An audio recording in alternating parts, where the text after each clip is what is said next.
I was just an ordinary guy fixing e-bikes for a living. Then one client hit me with an insane order, weld a 5-meter-tall Gundam mecha, and I had only 2 days to finish it. He said it was for his grandfather's birthday banquet, the ultimate birthday gift. But the truth was, he only wanted a 50-centimeter model. He had simply typed 1 extra 0, and I had no idea. All I knew was that building a 5-meter mecha in 2 days was nearly impossible, but the payment was too tempting to refuse. So I worked like a madman day and night, and finally, 2 hours before the banquet, I finished the exact Gundam mecha he had asked for. Lin Mo crouched on a concrete floor slick with oil, gripping a chipped wrench in his hand, staring gloomily at an e-bike, whose only functioning parts were 2 spinning wheels. Lin, these brake pads are worn thin as paper. Find me a way to fix this. Replacing them isn't worth the cost. The owner was a middle-aged delivery driver, glancing anxiously at the order countdown on his phone. Uncle, it's not just the pads. The brake discs are all grooved. I'll weld a patch on for you. It'll hold for 3 days. After that, you absolutely have to replace them. Otherwise, you'll have to use your feet to stop. Lin Mo didn't even wear his goggles, pushing them up onto his forehead, revealing eyes bloodshot from chronic sleeplessness, yet piercingly clear. Fine. As long as it runs today. Lin Montagszeit. Skillfully igniting the acetylene torch, a blue flame suddenly surged, illuminating his soot-covered face. He was 24, a college dropout, unable to afford tuition, and finding the school's theories too slow, he quit to take over this junk shop. In Zhonghai, a city paved with gold, he lived like a joke. But he knew one thing: if something made of metal fell into his hands, there was nothing he couldn't fix. Sometimes he could even hear the metal breathing. Just as the torch touched the metal, the cracked phone on the toolbox suddenly vibrated. Lin Mo ignored it, continuing his work. The weld seam was smooth as a mirror, forming a perfect fish-scale pattern. Using this skill on e-bikes was a complete waste of talent. The phone rang twice more. Lin Mo cut the flame, pulled off his gloves, and wiped his hands on his greasy work pants. He picked up the phone. Notification popped up on the screen. Received 500,000 yuan. Lin Mo's hand trembled, nearly dropping the phone into a waste oil drum. He blinked, counting the zeros 3 times. 500,000. It wasn't a scam text. It was a real balance change. Then, a call came from an unknown number. The background on the other end was noisy, with the faint sound of high heels clicking on marble floors and a woman speaking with suppressed agitation. Is this Master Lin from Galaxy Repairs? EM Suching. Lin Mo swallowed hard, his throat dry. Yes. Did you send the money to the wrong person? I don't take deposits this large for bike repairs, and I can't even make change for that. It's not a mistake. I saw your records on the app. I saw your order history. You're the only one with a 5.0 rating who takes rush orders. Did you receive the blueprints I sent? Lin Mo opened and found an unread file sent a few minutes ago. File name: Grandfather's 70th birthday, Mecha model 80. I need this finished within 48 hours. The remaining balance is another 500,000. Once it passes inspection, it'll be paid immediately. 1 million. Lin Mo felt the veins in his head about to burst. His junk shop's annual turnover was barely 100,000. 1 million was enough to buy this shack, renovate it 3 times over, and buy 2 tons of titanium alloy to practice with. Miss Su, This is for a model? Lin Mo opened the file. It was a highly detailed mecha design, with a hardcore sci-fi style and a complex structure. Clearly, it was commissioned from a professional artist. For the model,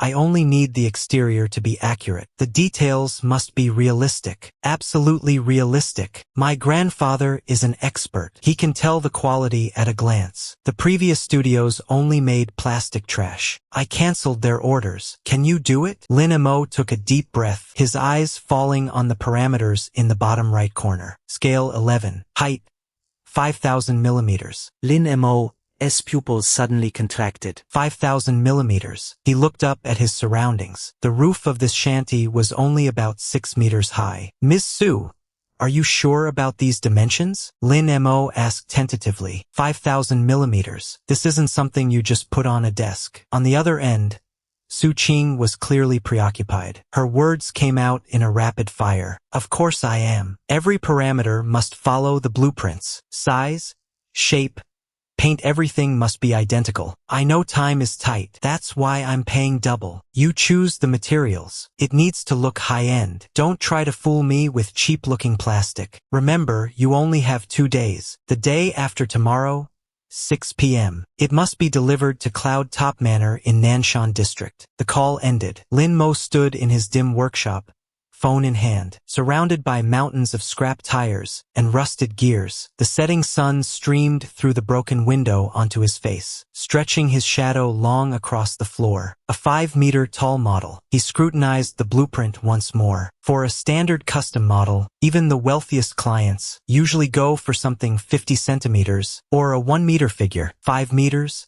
This is a fucking sculpture. Lin Mo's professional instinct made him immediately notice something strange about the blueprints. Though labeled as a model, the mechanical support points of the internal structure were designed with extreme precision and complexity. If it were just for aesthetics, there would be no need for such a complex internal skeleton. The designer was clearly an expert, or had directly copied the blueprints of some real heavy machinery. 500,000 deposit. 500,000 final payment. 2 days. He took a deep drag of the acrid smoke, letting it swirl in his lungs to calm his nerves. Taking this job was a suicide mission. Turning it down would be idiocy. Building a 5-meter shell in 2 days and making it look high-end. Lin Mo exhaled a ring of smoke. A manic glint began to flicker in his eyes. If she wants quality, then twigs and foam won't cut it. It has to be steel.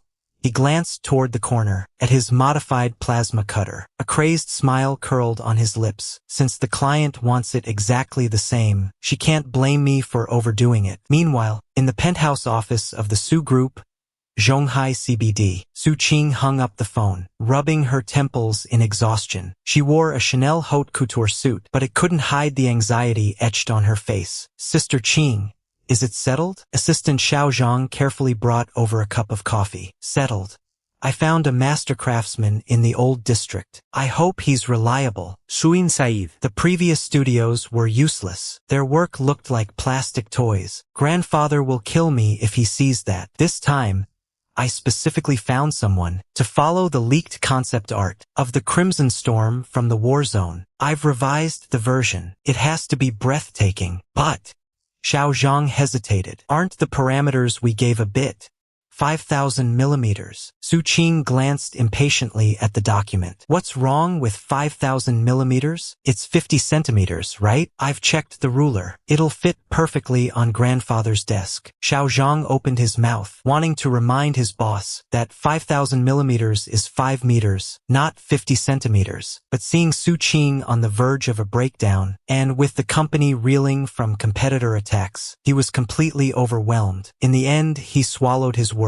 Maybe the boss wanted a giant one for the garden. Su Qing had no idea that her impulsive actions and that fatal extra zero were about to trigger a massive storm in this city. In this parallel world, a slip of Su Qing's finger, combined with Lin Mo's stubbornness, the gears of fate didn't just start turning. They slammed into 5th gear and burned the clutch red hot. Night fell. A rainstorm was imminent. The scrap metal yard in the northern suburbs of Zhonghai, a graveyard for machinery, a massive crane magnet circled in the air, snatching up twisted steel like a vulture. A beat-up pickup truck, rattling in every way but its horn, roared into the scrapyard, screeching to a halt. A sudden brake, Schreting halt. stopping beside a pile of scrap excavators. Old Wang opens the door. A big deal has arrived. Lin Mo jumps out of the car, rain mixed with engine oil, instantly soaking his hair. Old Wang, the gatekeeper, draped in a military overcoat, squinting to see who it was. Lin the madman, what the hell are you doing in the middle of the night? Looking for more junk? Not junk. Lin Mo tosses over a pack of Chunghwa cigarettes, bought with the deposit he just received. He didn't mind spending it now. I want the hydraulic arm of that scrapped Caterpillar excavator, and the one you took back last month. The chassis frame of that retired heavy truck. Oh right, that high-pressure turbine fan brought back from the shipyard. Is it still here?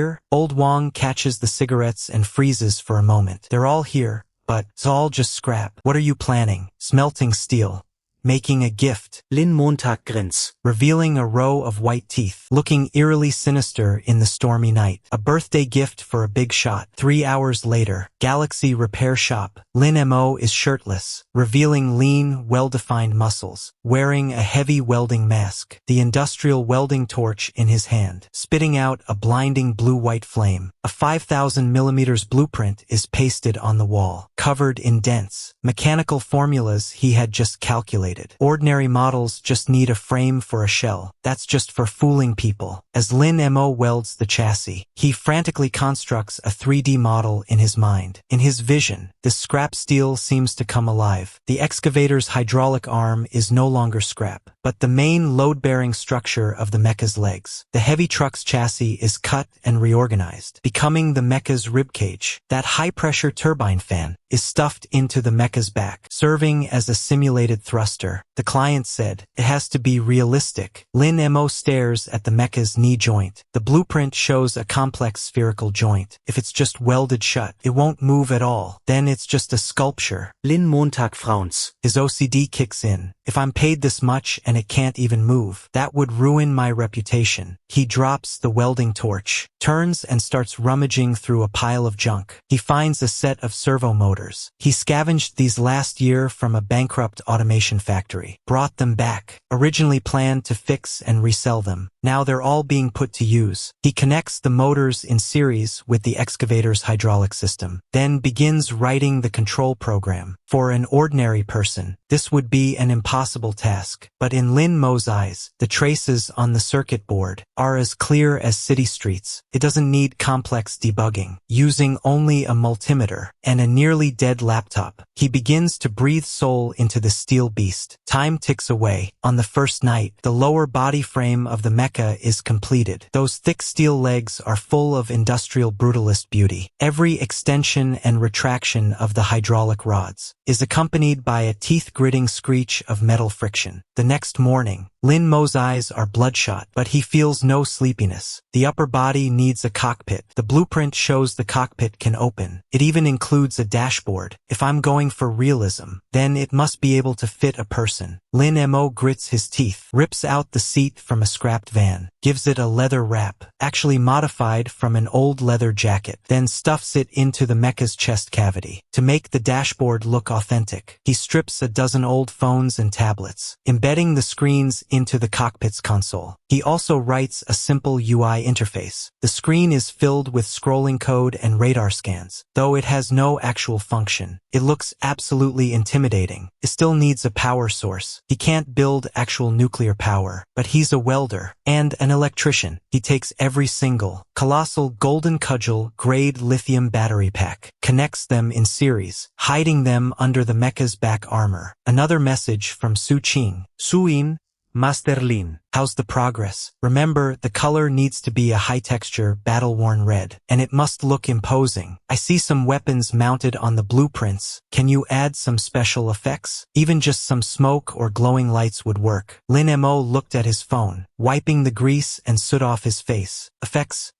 Weapons? He glanced at two pipes beside him. Seamless steel pipes originally meant for exhaust. Fine, the customer is king. He modified the pipes to look like railguns, then stuffed two high-pressure magnesium rods inside, along with smoke generators. Once this thing is powered up, it might not kill anyone, but the light and sound will be more real than any Hollywood effect. Finally, the outer armor. Lin Mo had no professional molds, but he had a hammer and hands like a god. 48 hours without sleep. Lin Mo downed 12 cans of Red Bull, smoked 5 packs of cigarettes. Finally, 2 hours before the deadline, Lin Mo dropped the last piece of sandpaper, collapsing onto the floor in total exhaustion. Before him stood a 5-meter-tall behemoth. The crimson armor, under the dim lights, emitted a cold, blood-red glow. Thick mechanical legs gripped the ground firmly. The turbine thrusters on the back were silent, yet seemed ready to blast flames at any moment. The cockpit canopy reflected Lin Mo's exhausted face. Those cold electronic eyes were actually 2 modified car headlights, currently switched off. This isn't a model. This is a sleeping beast of steel. This thing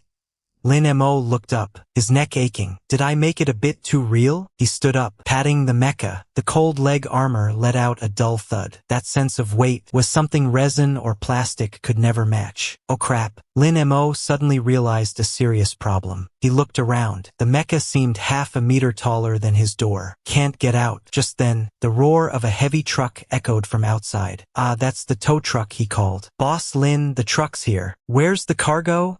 The driver shouted. Lin Mo glanced at the 4-meter rolling shutter door, then at the 5-meter mecha. Finally, at his phone, the final payment of 500,000 about to arrive. His eyes sharpened. He grabbed the plasma cutter nearby and strode toward his own roof, tearing down the house for money. 10 minutes later, accompanied by the screeching sound of tearing metal and the corrugated steel sheets of the workshop, the roof was ripped wide open. A massive crane arm slowly descended, hooking onto the lifting ring on the mecha's back. As the cable tightened, it let out a series of creaks. The red mecha slowly lifted off the ground, hovering in mid-air. Moonlight hit the armor, a masterpiece of violent aesthetics, like the descent of a god of war. A few people heading home late passed by the alley. They were completely stunned. Holy damn!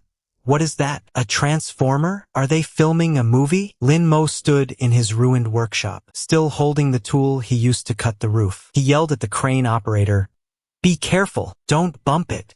If this thing falls, it'll shake the foundations of this whole block to pieces." The driver flinched in fear. The mecha swayed in the air. One mechanical arm accidentally grazed a street lamp post. The steel pole, thick as a bowl, like a crispy cracker, was snapped clean by the mechanical arm. Sparks flew everywhere. Lin Mo quickly pulled out his phone and sent a WeChat message to Su Qing. "Ms. Su, the cargo has shipped. To maintain the mystery, I've wrapped it in 5 layers of red cloth. Also, this thing is quite heavy. You'd better have the manor reinforce its foundations." After sending the message, Lin Mo looked at the heavy flatbed truck, whose tires were pressed halfway flat by the weight of the mecha. A sudden wave of intense anxiety washed over him. Nothing should go wrong, right? He comforted himself. It's just a model, after all. There's no live ammunition inside. At most, it's just a bit heavy, a bit hard, and the power is a bit too intense. No problem.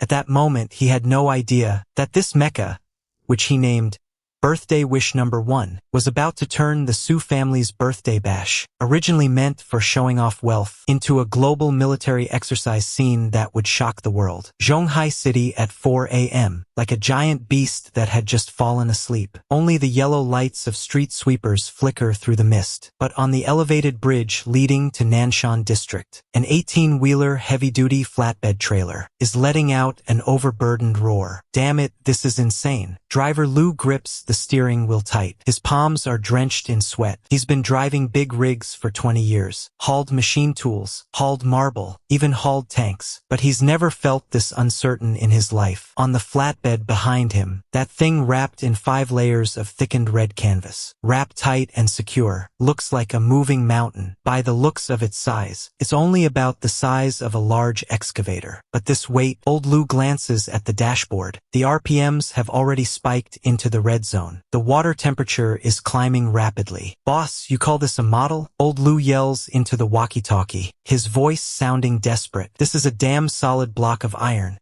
isn't it? My suspension plates are about to be flattened." Lin Mo's calm voice comes through the radio, accompanied by the whistling wind. He's riding his modified electric scooter, following the truck at a leisurely pace. Steady on, Master Lu. It's a piece of art. To prevent wind resistance, I just weighted the base a little. Don't break suddenly. It has a high center of gravity, high inertia.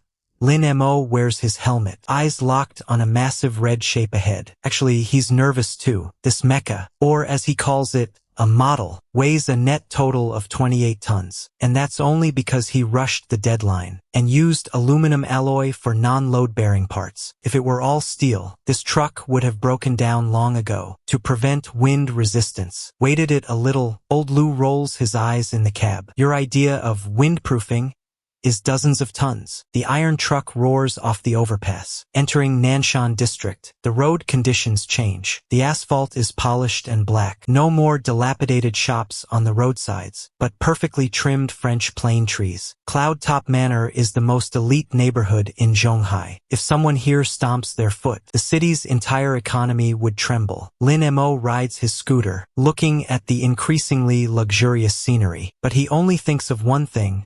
Once this deal is closed, his repair shop can finally turn things around. He could even install a decent air conditioner, so he wouldn't have to work shirtless in the summer. Cloud Top Manor, the Su family villa. Servants are trimming the lawn, arranging fresh flowers. The massive banquet hall features floor-to-ceiling glass, offering a direct view of the distant ocean. Su Qing stands on the second-floor balcony, clutching her phone in her hand. Su Qing is still waiting for that piece of junk model. A voice comes from behind her. Wang Yu, dressed in silk pajamas, holding a glass of expensive Evian water, with that signature look on her face. A fake smile that makes you want to slap her. Stay out of my business, Suin replies coldly. without even looking back. Hee.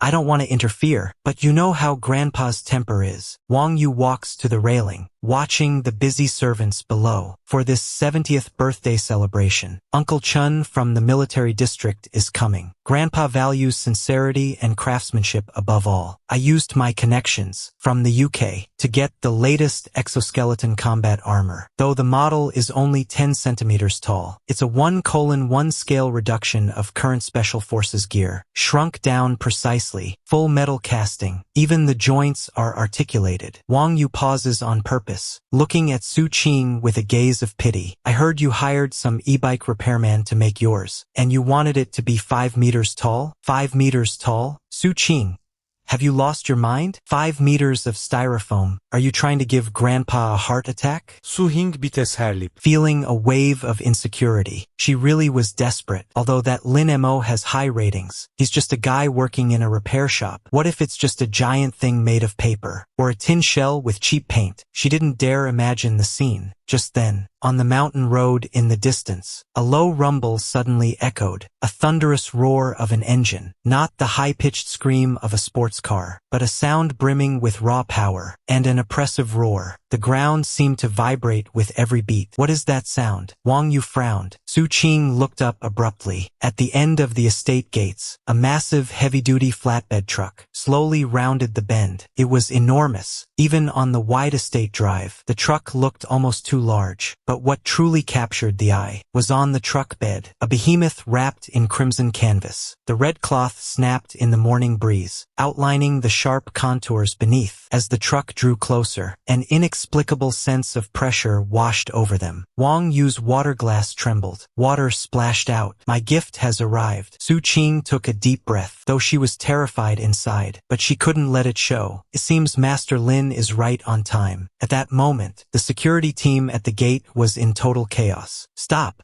This is a private estate. Heavy trucks are prohibited. The security captain waved his arms, blowing his whistle frantically. The truck let out a long, hissing brake sound, coming to a halt at the gate. The massive tires were nearly half the height of a guard, radiating waves of intense heat. The door opened. Old Lu jumped down, his legs still feeling a bit shaky. Lin Mo, riding a sticker-covered electric scooter, zipped right in front of the truck. He took off his helmet, revealing a face that was tired, yet still handsome. Hello, I'm here for the delivery. Lin Mo pulled out from his pocket a crumpled delivery slip, a large shipment for Miss Su Qing. The captain looked at the 5-meter-high red bundle. His Adam's apple bobbed. What on earth is this thing? A model, Lin Mo said seriously. For a birthday celebration, please open the gate. This can't be left in the rain or sun. We need to unload it quickly. The captain looked at Lin Mo with suspicion, taking in his oil-stained work clothes. Then he looked at the thing again, which looked exactly like an illegal structure. This behemoth. You're sure it's a model? Why does it look like an illegal building? It really is a model, Lin Mo explained patiently, while patting the truck's tire. It's just a bit heavy. By the way, Are your floor tiles sturdy? If they crack, I'm not responsible for the damages. Just then, Su Qing, in her high heels, lifting her dress, ran breathlessly to the gate. Let him in. Su Qing looked at the massive red bundle. Her heart skipped a beat. It was too bigger than she imagined from the blueprints. On paper, this scale is just data. In person, it is pure shock. She could even feel it. The cold, metallic chill emanating from beneath the cloth. Miss Su, mission accomplished. Seeing Suin, Lin Mo gave his signature brilliant smile. I worked through the night on the paint, but to be safe, this red cloth should stay on until the ceremony begins. To keep the mystery? Actually, Lin Mo was afraid the paint wasn't dry and would gather dust. But to Su Qing, this sounded like absolute confidence. Su Qing looked into Lin Mo's bloodshot eyes. A sudden, inexplicable trust surged within her. Though this man looked disheveled, he possessed an indescribable certainty. Open the gate. Let them drive the truck to the lawn in front of the main building. Miss, that lawn is the master's favorite. The security captain tried to persuade her. If it's ruined, I'll pay for it. Open it. As the electric iron gates slowly opened, the heavy truck let out a roar, carrying that mysterious behemoth. It slowly entered Cloud Peak Manor. Following behind, Wang Yu stared at the massive silhouette. She grit her teeth and sneered, all this theatrics, what's the point of making it so big? When the cloth comes off, I can't wait to see how you handle the fallout. If even a single spot of paint is uneven, grandfather will scream you out of here. Lin Mo put his helmet back on, riding his scooter behind the truck. As he passed by Wang Yu, he suddenly stopped and looked Wang Yu up and down. What are you looking at? Stinking grease monkey. Wang Yu stepped back in disgust. It's nothing.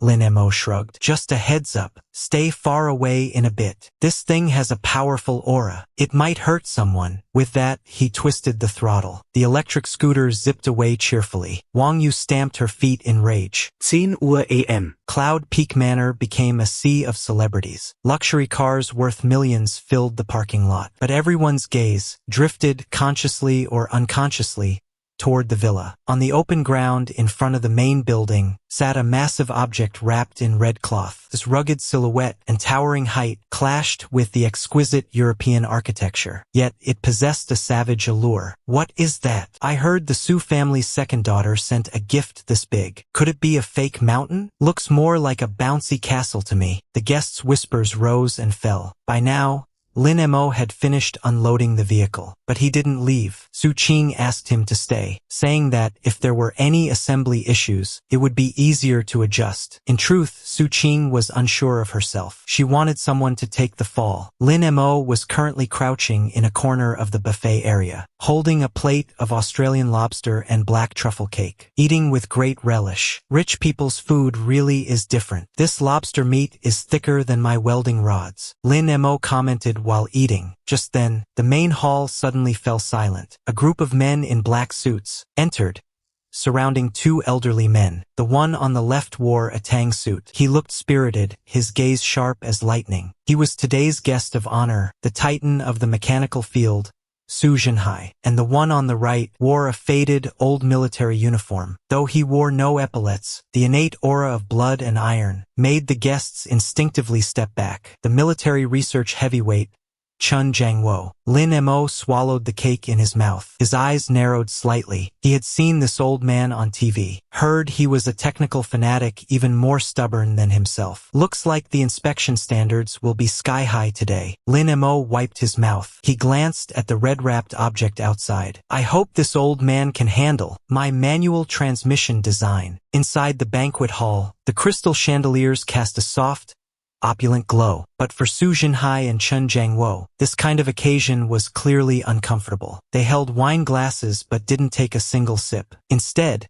they retreated to a quiet corner of the terrace. Old Chun, what's the situation in the north? Su Zhenhai lowered his voice, his brow furrowed. Chun Jiangwo sighed. On his weather-beaten face appeared a trace of unmistakable exhaustion. Not optimistic. The latest exoskeleton tech from the west has broken through. Their single-soldier load capacity has tripled. And the response latency of the 4V motor has dropped below 20 milliseconds. He shook his head. His fingers gripped the wine glass tightly. Our Xuanwu exoskeleton's power source is still insufficient. The battery density isn't high enough. Carrying a massive battery pack makes the soldiers as clumsy as penguins. They'd be sitting ducks on the battlefield. Plus, the hydraulic transmission efficiency is too low. It lacks that seamless man-machine integration. Su Jinhai's expression was equally grave. Energy and transmission. Those are the two great mountains of the mechanical field. I'm leading a team to tackle it too. But as you know, when it comes to basic materials science, it's not something that can be caught up in a day. I came this time, not only to celebrate your birthday, but also to see if the Su group has any new talent or technical reserves. Chun Jiangwo looked at the distant sea. His gaze was deep. Old Su, we don't have much time left. Once their technology is fully deployed, the pressure on the border will be immense. The two fell silent. The atmosphere was as heavy as lead. Just then, a coquettish voice broke the deadlock. Grandpa! Uncle Chun. Wang Yu fluttered over like a colorful butterfly, holding an exquisite red sandalwood box. Yeah.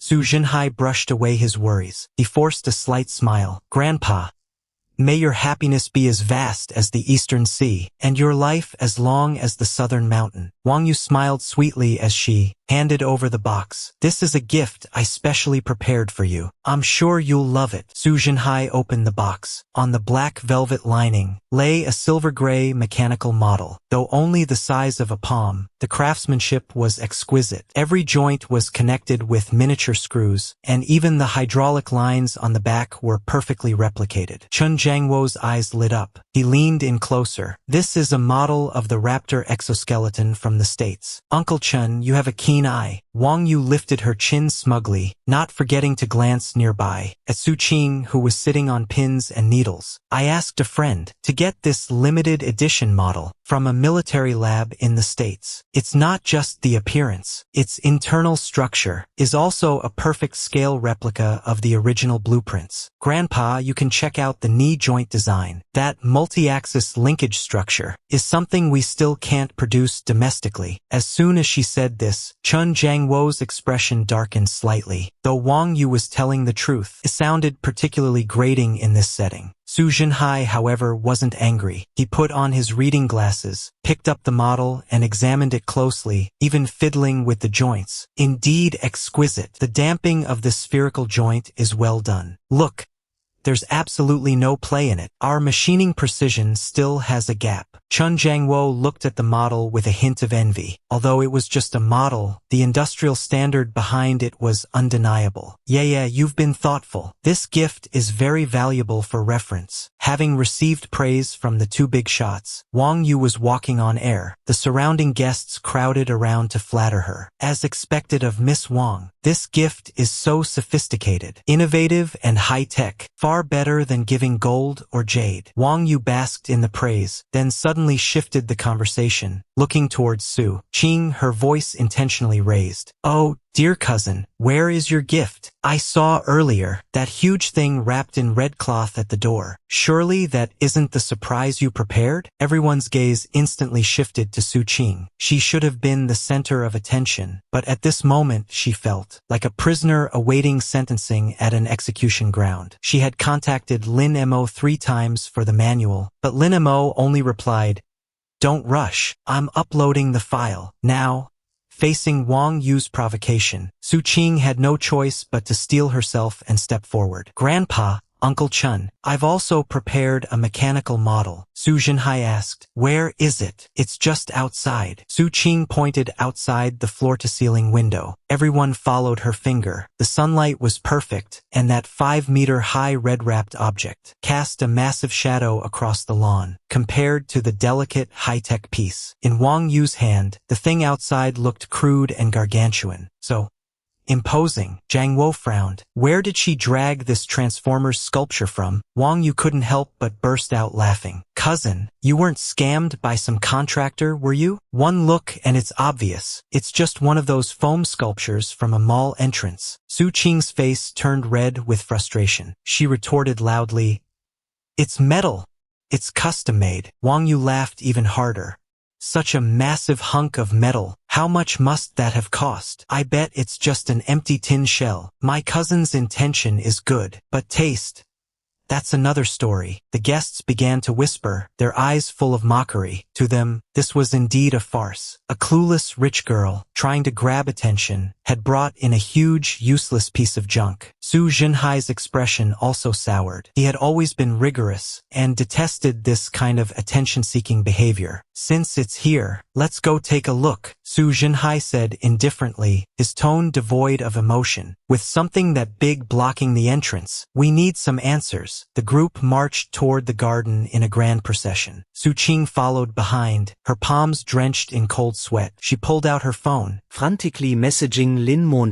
Where are you?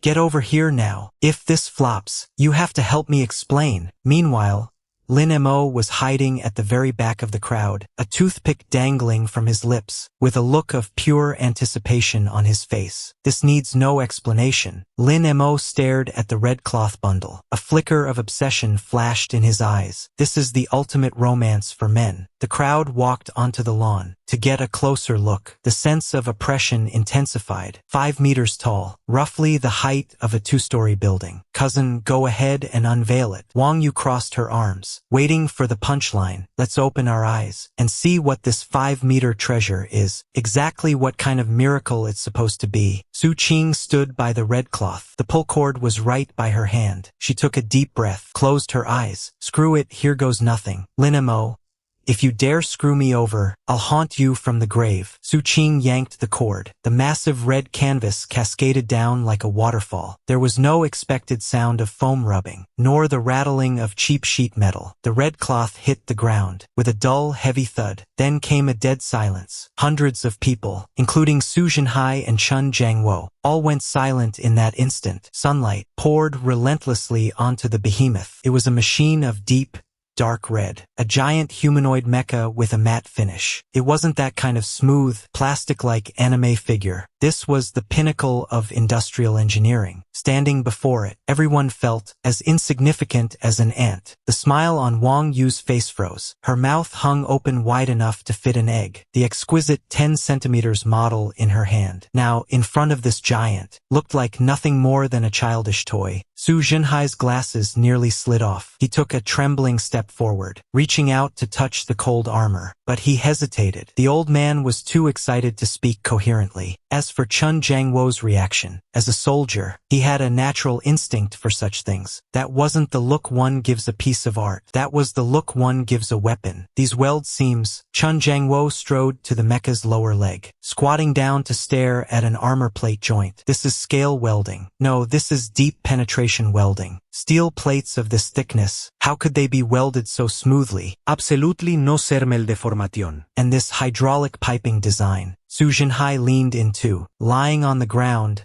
completely disregarding his image. This is a dual-circuit redundancy design. My God, this wiring is textbook perfection. A model maker couldn't have done this. This is the work of a mechanical engineer. The two of them circled the mecha's foot several times, spouting nothing but professional jargon. The guests around them had no clue, but they could all see the shock on the two big shots' faces. Su Qing opened her eyes, watching everyone's reaction, especially seeing Wang Yu, with a look like she'd swallowed a fly. The heavy weight in her heart finally lifted. So, compared to your little toy, I wonder which one Grandpa prefers. Wang Yu's face turned pale, but she refused to accept it. She didn't believe someone who fixes e-bikes could create something like this. Humph, it's just a larger shell. Wang Yu sneered. What's the point of it looking real? It's definitely empty inside, or stuffed with scrap metal. Grandpa, this thing definitely can't move. It's just a decoration. She turned around, looking at Su Qing maliciously. Cousin, since it's so realistic, do you dare open the cockpit? Let us see. Or make it move a bit. As soon as she said this, Su Jinhai and Chun Jiangwo also looked at Su Qing. True, no matter how good the exterior is, if it's lifeless, it's just a high-end sculpture. Su Qing's heart skipped a beat again. How was she supposed to know if it could move? Just then, her phone went ding. Lin Mo's message finally arrived. I've sent you the app installation package. Connect via Bluetooth after installing. Password 123456. Just remember, don't click that red, full firepower button. That's Cough cough, special effects mode. I'm afraid it'll scare the elderly. Su Qing looked at the phone screen, fingers trembling slightly. He looked up, glancing at the towering cockpit, then at Wang Yu's provocative gaze. Let's do this. Su Qing opened the app, pressing his finger onto the massive start button. A low, deep hum, as if echoing from the depths of hell, instantly reverberated through the entire estate. The sound of current surging through high-power motors, causing the very air to vibrate. Beneath the Mecha's black visor, too, crimson lights suddenly flared, like a demon opening its eyes. With the release of high-pressure gas, the chest armor plates slid slowly to the sides, revealing a cockpit filled with instrument panels and holographic projections. At the same time, a massive mechanical hand, with the precise whirring of motors, slowly descended before Su Qing, opening its palm. A deathly silence fell over the crowd. Only the 10 centimeters model in Wang Yu's hand hit the ground with a clack, snapping a leg off. Su Qing's hands trembled as he gripped the ergonomically designed control levers. He expected to feel plastic or rough iron pipes, but the sensation sent a jolt through his heart. A smooth, dampened aerospace-grade alloy. He could even feel a faint internal vibration, as if the Mecha had a heartbeat. Welcome, pilot. A cold, emotionless synthetic voice suddenly echoed in the narrow cabin, startling Su Qing nearly out of his seat. The sound didn't come from speakers, but through bone conduction headphones, resonating directly inside his skull. System self-check complete. Power core output 15%. Hydraulic system pressure normal. Fire control radar on standby. Due to urban environment restrictions, long-range strike module locked. Su Qing was completely bewildered. What fire control radar? What long-range strike? Master Lin really went all out for the act. Even the system voice is this realistic. He looked out through the holographic HUD. The view through the glass was now covered by streaming lines of data. The faces of the people outside were all locked in green boxes, with estimated heart rates and temperatures. My God! Su Qing muttered. This app is way too advanced. Meanwhile, on the ground outside the cockpit, the guests were looking up, staring at the steel beast that had swallowed Su Qing. The mechanical arm had retracted. The cockpit hatch closed seamlessly, with a suffocating sound of an airtight seal. Wang Yu's voice turned shrill with jealousy. Closing it isn't a feat. If you're so capable, take a few steps. There must be a projector inside. It's just a giant VR experience center. She turned to Su Jinhai and Chen Jiangwo, trying to find allies. Grandpa, don't be fooled. I could do something like this too. Holographic technology is very advanced now. It looks real, but you can't even touch it. However, the two elders weren't paying her any attention. Chen Jiangwo was crouching by the Mecha's ankle, holding a portable high-intensity flashlight, staring intently at a nameplate on the hydraulic joint. Old Su, come look at this. Chen Jiangwo's voice trembled slightly. Su Zinai Lindin, on that nail-sized metal nameplate. Component: high-load vector hydraulic joint. High-load vector hydraulic joint. No LN material. C4. Manufacturer: Lin Mo. Warning: do not disassemble. Do not disassemble. Manufacturer: do not disassemble. Contains high-voltage capacitors. TC4 titanium alloy recast. Susenai gasped. This kind of craftsmanship. Only the space agency's vacuum furnace could do this. How did he do it? And look at this weld point. This was welded by hand. This is impossible. A human hand couldn't be this precise. Not only that, Chen Jiangwo pointed to a cable. This is the shielding layer of a graphene superconducting cable. Even though it's wrapped in insulating tape, it looks pretty tacky. But the feel, high-voltage DC current is flowing through here. Old Su, if this were a model, who would run high-voltage power through a model? As they looked at each other, they both saw the sheer terror in each other's eyes. This is no model. This is a war machine that hasn't even been deployed yet. Right then, the Mecha suddenly moved. The massive right foot slowly lifted, though the movement was slightly sluggish. But the wind pressure from those dozens of tons lifting off instantly blew away the wigs and hats of everyone around. Accompanied by the scream of the motors, that giant mechanical foot took a step forward. The lawn collapsed instantly. Dirt flew everywhere. The ground of the entire estate shuddered. Wine glasses on the banquet table crashed down in a heap. The crowd let out terrified screams. Everyone scrambled back. Wang Yu's high heel buckled from fear. She collapsed right onto the ground, her face turning pale as a sheet. Inside the cockpit, Su Qing was also breaking out in a cold sweat. I only pushed the control lever slightly. I didn't expect this big guy to react so violently. The phone suddenly rang. Su Qing frantically answered the call. Before she could say a word, Lin Mo's urgent voice came through, with the sound of him chewing food in the background. Miss Su, I saw the mecha move. Oh, there's something I forgot to tell you. Lin Mo, why is this thing so sensitive? I almost hit a tree, Su Qing hissed in a low shout, and there are way too many buttons on here. Which one controls the movement? None of that matters. Just push the lever. It's idiot-proof operation. Lin Mo swallowed the cake in his mouth, speaking indistinctly. Most importantly, there's a red cover on your right. Open it and there's a red button inside. Whatever you do, don't touch that randomly. Su Qing looked down. She indeed saw that striking, red cover, with crooked words written on it in marker. What is this? That's for your grandfather's birthday celebration. A celebratory cannon mode. Lin Montag explain it. I thought since it's a birthday banquet, there should be some noise. So inside the mecha's arm, I installed 2 modified magnesium rods and smoke tubes. But I didn't have time to tune the circuit. The power might be a tiny bit too high. Celebratory cannon? Su Qing's eyes lit up. At this moment, although Wang Yu was sitting on the ground, she was still being stubborn. So what if it moved? Clunky as a turtle. It must be remote-controlled. Su Qing couldn't possibly drive it. Su Qing heard the shouting outside. The mecha's audio system was ridiculously good. Lin Mo, is this cannon safe? It just glows and smokes, right? Theoretically, Lin Mo scratched his head. As long as you don't aim it at people, fire it into an open space. It should look pretty nice, like a giant firework. Su Qing hung up the phone. Since it's a firework, then let that annoying Wang Yu shut up. She took a deep breath. Through the HUD, she locked onto a distant target, an artificial rockery at the edge of the estate. It was 200 meters away from the crowd. Absolutely safe. Wang Yu, since you want a show, I'll give you a big one. Su Qing violently flipped open the cover labeled Truth and slammed her thumb down hard. At the same time, in a corner of the estate, Lin Mo, who was eating his second slice of black forest cake, suddenly saw the mecha raise its right arm. The energy ring in the palm began to flash a blinding blue light. It was the glow produced by ionizing the air. The fork slipped from Lin Mo's hand. Holy shit!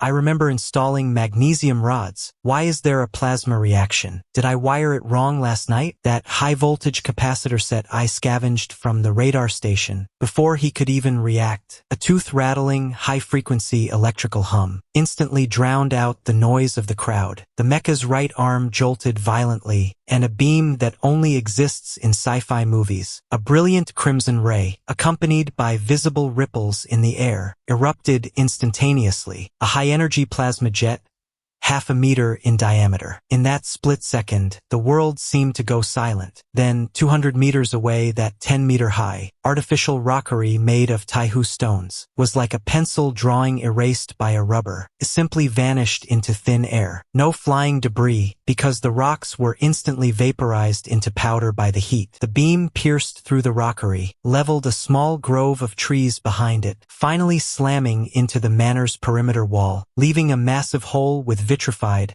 melted edges. Inside the cockpit, Su insterd blankly ahead. Was that firework?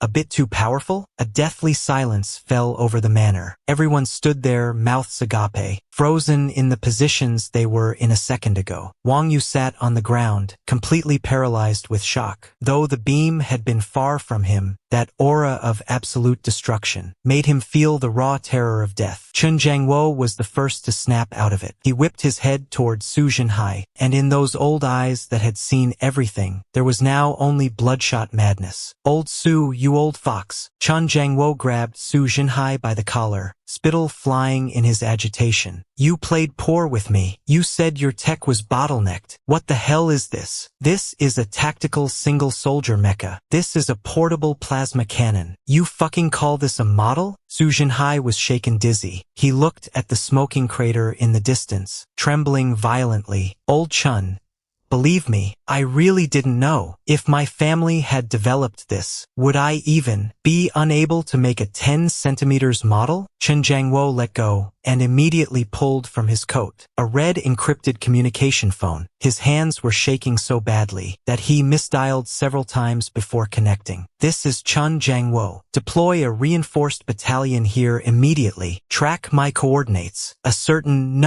single unit. A strategic weapon that could change the face of future warfare. Bring anti-aircraft missiles. Seal off a 10-kilometer radius. Not even a bird leaves this area. Hanging up the phone, Chen Jiangwo turned around, with a look usually reserved for giant pandas. No, a look for a national strategic treasure. He stared intensely at the steaming mecha. Suin, Gel. Don't you dare move, Chen Jiangwo screamed, his voice cracking from sheer excitement. Someone, get some soft cushions for the mecha's feet. Don't let it get scratched. This is a priceless treasure. Inside the cockpit, Su Qing looked at the absolute chaos outside, then looked down at her own, still trembling thumb. Lin Montag.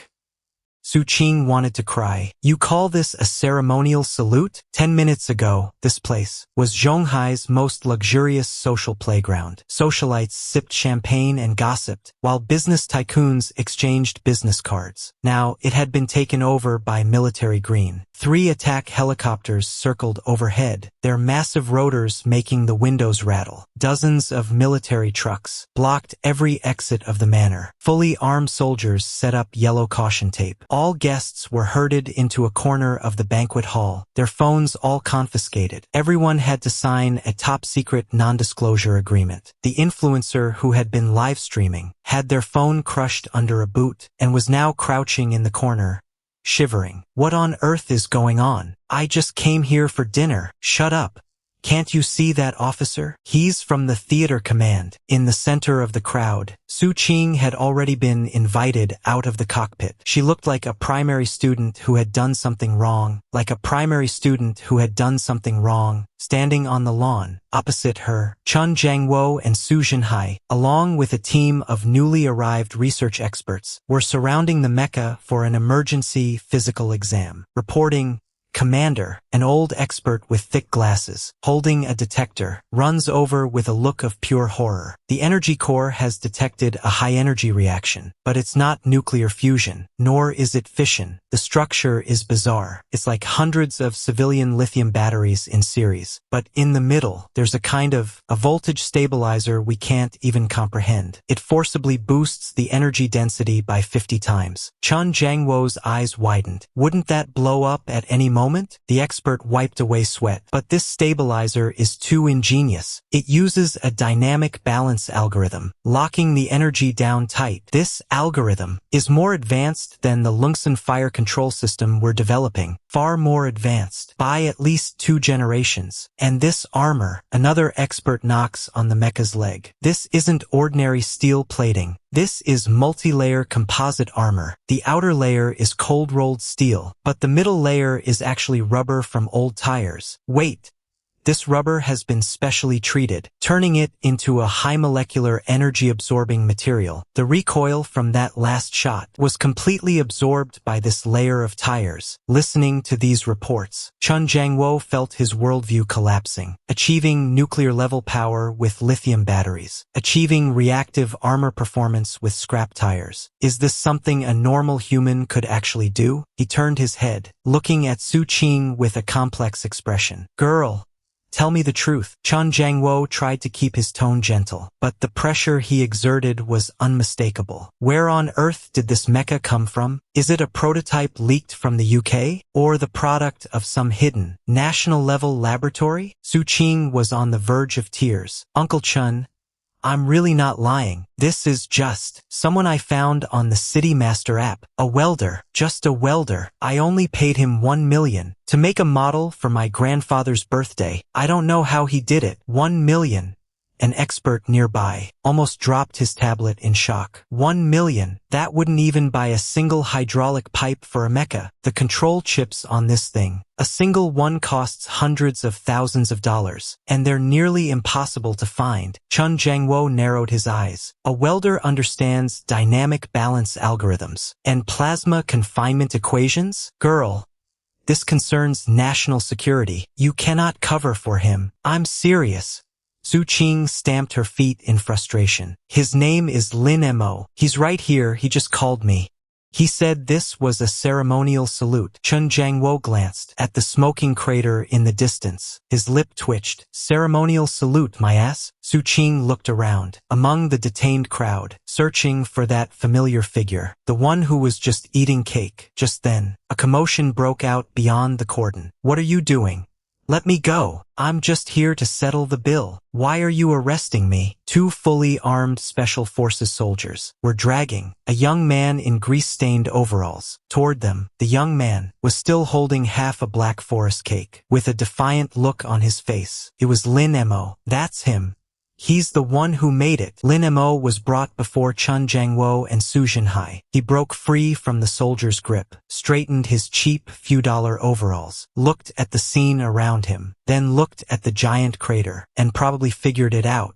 Leaders, this one's on me. That salute was indeed a bit too powerful. I just wanted to make a bang. I didn't expect to blow up the rockery, but let me be clear, that rockery already had some cracks. It was practically a hazard. I was just helping you remove a danger. Chen Jiangwo sized up the young man. Too ordinary as a mechanic you'd find at any roadside repair shop. You built this mecha? Chen Jiangwo pointed to the behemoth behind him. Miss Su placed the order.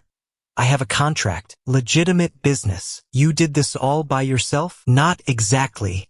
Lin Mo thought for a moment. An old Wong from the scrapyard next door helped me lift the steel plate. Chen Jiangwo took a deep breath, suppressing the sense of absurdity in his heart. Do you know the principle behind that blast just now? Lin Mo scratched his head. Isn't it just coal powder burning under instant high pressure, combined with a fan to blow the smoke out? To make the light brighter, I added a focusing lens. Maybe the lens focused too well and ignited the air. The surrounding experts felt like punching him. What the hell do you mean, coal powder combustion? That was plasma. You used coal powder to reach the temperature of the sun's surface. How did you grind that lens? An optics expert couldn't help but ask. Oh, that. Lin Mo pointed to a Bentley parked nearby. I saw this car parked on the roadside. The headlights were pretty bright. I figured nobody wanted it, so I took them apart and ground them down. The glass quality was great, quite heat-resistant. Hearing this, Wang Yu, who had just changed her pants in the crowd, rolled her eyes and completely fainted. Chen Jiangwo looked at Lin Mo, as if looking at an alien. He suddenly realized that the young man before him might not even know what he had actually created. In his eyes, all of this seemed like standard procedure. Is this what a genius is? Shaolin.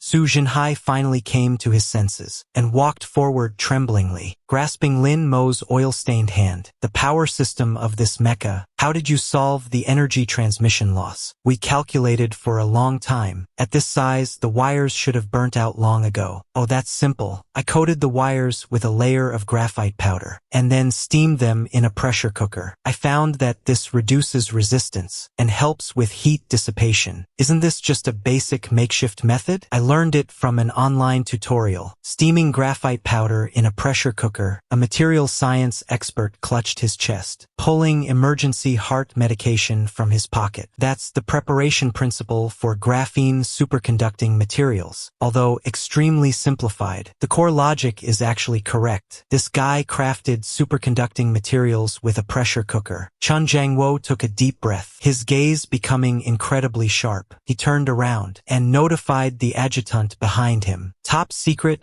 level 1, Theater Command. Delete all surveillance footage from this area. Everyone who has seen this mecha must sign an S-Class confidentiality agreement and shall not leak a single word for the rest of their lives. Then he looked at Lin Mo, a kind smile appearing on his face. Shaolin, how's the business at your repair shop? Sigh. Don't even mention it. Lin Montag seit. I was counting on the final payment from this job to fix my roof, but to transport this thing, I had to tear the roof off. Now it's still drafty. Chen Jiangwo waved his hand. No need to repair it. The state will build you a new one. Really? Can it have air conditioning? Chen Jiangwo's smile grew even brighter. Not only air conditioning, but also guards, including a private laboratory, a wind tunnel, and a firing range. Weld whatever you want, unlimited materials, and free electricity. Lin Montag pauset. Stepping back half a pace warily. This sounds too good to be true. Chief, you're not planning to make me repair aircraft carriers, are you? Let me tell you, I don't have a license. I'm an unlicensed welder. Chen Jiangwo burst into laughter, patting Lin Mo on the shoulder with such force that it nearly knocked Lin Mo to the ground. Who cares about a license? From this day forward, the state will issue you one. You are special grade. You are a national treasure welder. He turned his head, looking at the Mecha glistening in the sunlight, a fierce fire igniting in his eyes. With this thing, the Raptors of the UK, or any exoskeleton, are all fucking toys. Shaolin, let's go. Come back to the base with me. We'll head to the range and properly test the true power of your model. Lin Mo looked completely bewildered. If we go to the range, will Miss Su settle the final payment? Su Qing nodded vigorously beside him. I'll pay it right now. Double? No, 10 times. Right then, Lin Mo's phone suddenly rang. It was an unfamiliar overseas number. Lin Mo answered the call. A stiff voice spoke Chinese on the other end. Mr. Lin, we are Thor Corporation from the US. We just used a satellite to detect a thermal reaction at Cloud Top Manor. If you are willing, we are prepared to offer $50 million to hire you as a technical consultant. Lin Montag frownet. $50 million. Chen Jiangwo and Su Jinhai's expressions changed instantly. Lin Mo glanced at Chen Jiangwo, that murderous look in his eyes. He said calmly into the phone, "Sorry, I'm not going abroad. Besides, your voltage is different from ours. My soldering iron won't fit the socket." After saying that, he hung up. He stuffed the phone into his pocket. Leader, where were we? Right, the shop with air conditioning. Chen Jiangwo looked at Lin Mo. The admiration in his eyes was almost overflowing. Old Su, this mech is being requisitioned. The state will send you a commemorative banner later. With Chen Jiangwo's order, a massive military transport helicopter slowly descended. Lin Mo was surrounded by soldiers as if he were the president, escorted onto the aircraft. That longevity number 1 mech was also hoisted away by an emergency heavy transport plane, leaving behind a manor in total shambles. Su Qing watched the departing helicopter. A strange feeling suddenly washed over her. That grease-covered man who fought hard for 500,000 seemed, in this moment, to fly toward a height she could never reach. But the next second, her phone vibrated. It was a WeChat message from Lin Mo. "Boss, money received. Remember to call me if you have this kind of job again. 20% discount for regulars. By the way, the manual for the mech, I've sent it to your email. Be sure to read it.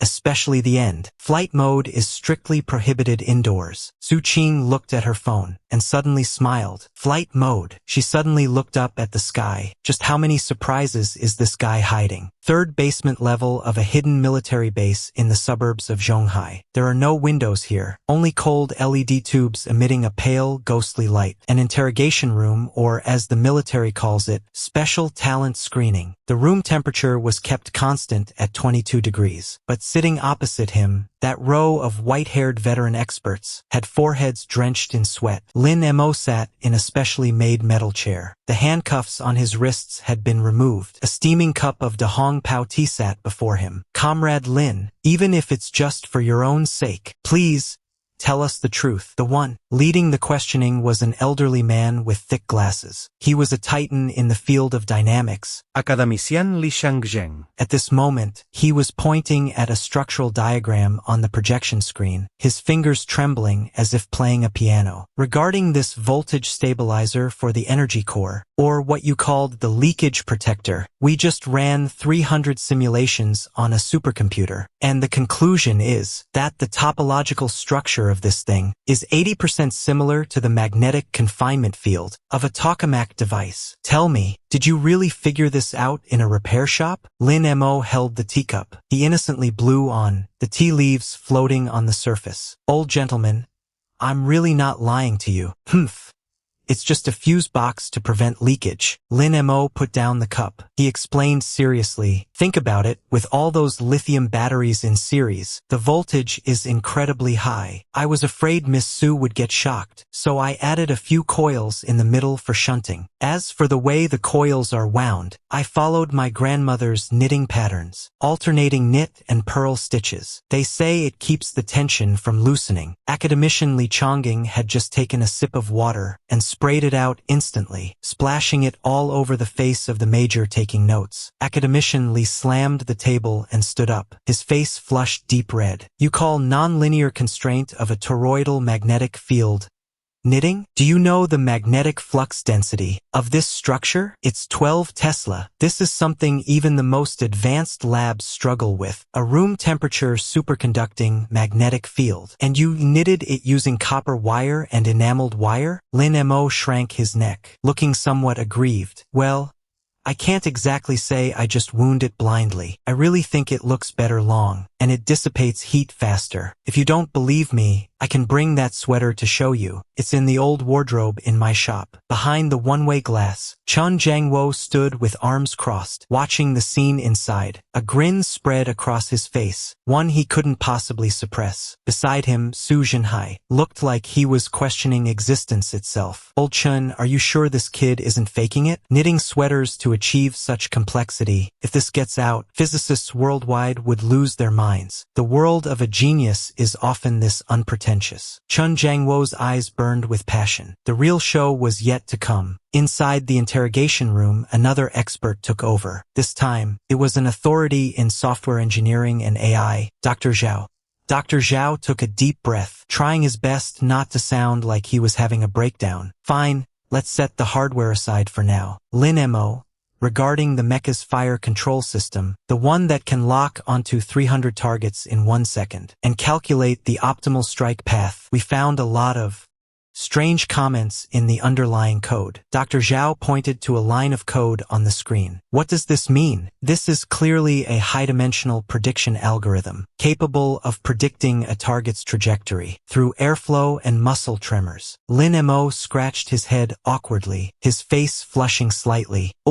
Dr. Zhao. Actually, back when I played that Ice Guy game, I bought some source code for an aimbot cheat online. I thought the code was pretty clean, so I tweaked the parameters and plugged it in. After all, Miss Su said she wanted to hit whatever she pointed at, so I figured an aimbot would be the easiest way. Dr. Zhao felt his blood pressure bursting through the crown of his head. You flashed a game cheat into a mecha that cost tens of billions, and it became a world-class fire control system. It's not entirely a cheat, Lin Mo added. The cheat could only lock onto heads, but the mecha needs to lock onto the whole body. So I also added the obstacle avoidance algorithm from my robot vacuum cleaner. I just plugged it in. Don't let it fool you, those vacuums are pretty smart. They know how to turn when they hit a wall. It's the same principle as a mecha dodging missiles. Dead silence filled the room. The experts looked at each other in disbelief, the pens slipping from their hands. Robot vacuums, game aimbots, powering a 5th-gen mecha fire control system. What the hell is this? Some kind of magical realism? And what about the radar? Another radar expert asked stubbornly, his voice already sounding shaky. That mecha's detection range reaches 50 kilometers, and it has anti-stealth capabilities. I've seen the radar dome. It's just a pile of junk I don't recognize. Lin Mo perked up. That's my proudest modification. It's just a few magnetrons from microwaves, combined with some old satellite dishes I picked up from a scrapyard. I cranked the microwave power to the max, then bumped up the frequency a bit. I figured if a microwave can heat up food, it should be able to detect things with heat. As for the anti-stealth, what's that?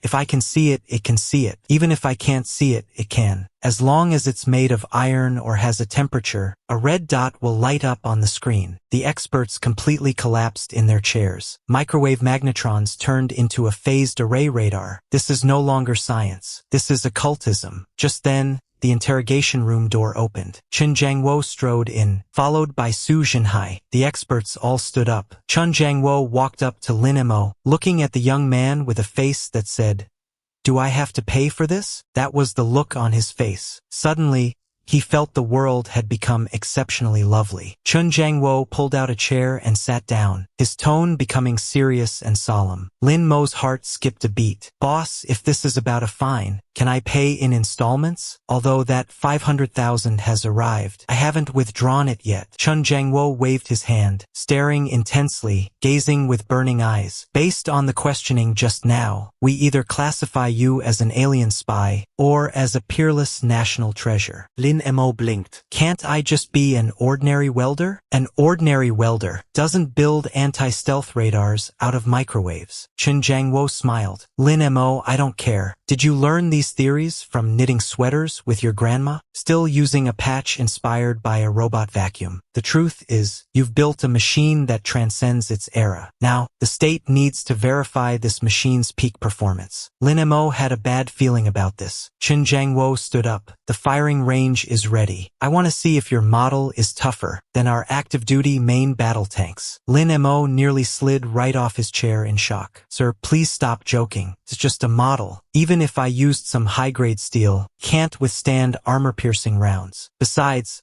I don't even know how to fight in a mecha. I only know how to make it walk. Since the system was modified from a game cheat, why not just treat it like a game? Su Jinhai chimed in from the side, a mischievous glint in his eyes like an old prankster. Lin Mo, as long as you perform well in the test, forget an air-conditioned repair shop. I'll have the state build you a nuclear power plant, just to charge your machine. Lin Mo swallowed hard. A nuclear power plant?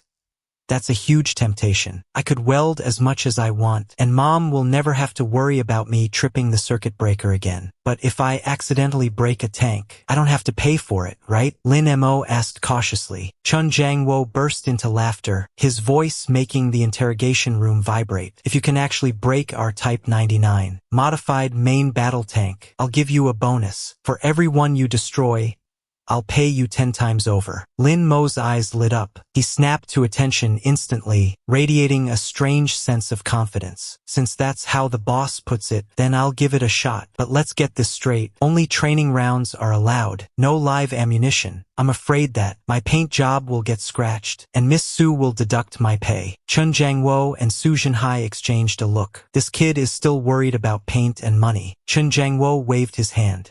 To the range. Let this kid give our armored brigade a lesson they won't forget. 10 minutes later, Lin Mo was led into a fully enclosed military off-road vehicle. But what he didn't know was, at a comprehensive tactical training base in the Northern Theater Command, the lights were blazing, and everyone was on high alert. The Steel Torrent, known as the Kings of Land Warfare, had already assembled, and opposite them, the machine that had just arrived, the Zhu Shou No. 1 Mecha, still half-covered in red cloth, stood silently in the freezing desert wind, like a lonely challenger. Except, the only thing on the pilot's mind was, if he wins, could he apply to get that broken microwave reimbursed too? Northern Theater Command, Tactical Testing Ground Number 01. 3 heavy tanks were parked in a neat line. Low-profile turrets, heavy explosive reactive armor, and long 125mm smoothbore guns. The pinnacle of current land warfare power. The Type 99 modified main battle tank, and 200 meters opposite them, the 5-meter-tall Zhu Shou No. 1 Mecha looked completely out of place. So this is the model, and 200 meters opposite them, the 5-meter-tall Zhu Shou No. 1 Mecha looked completely out of place. Ha!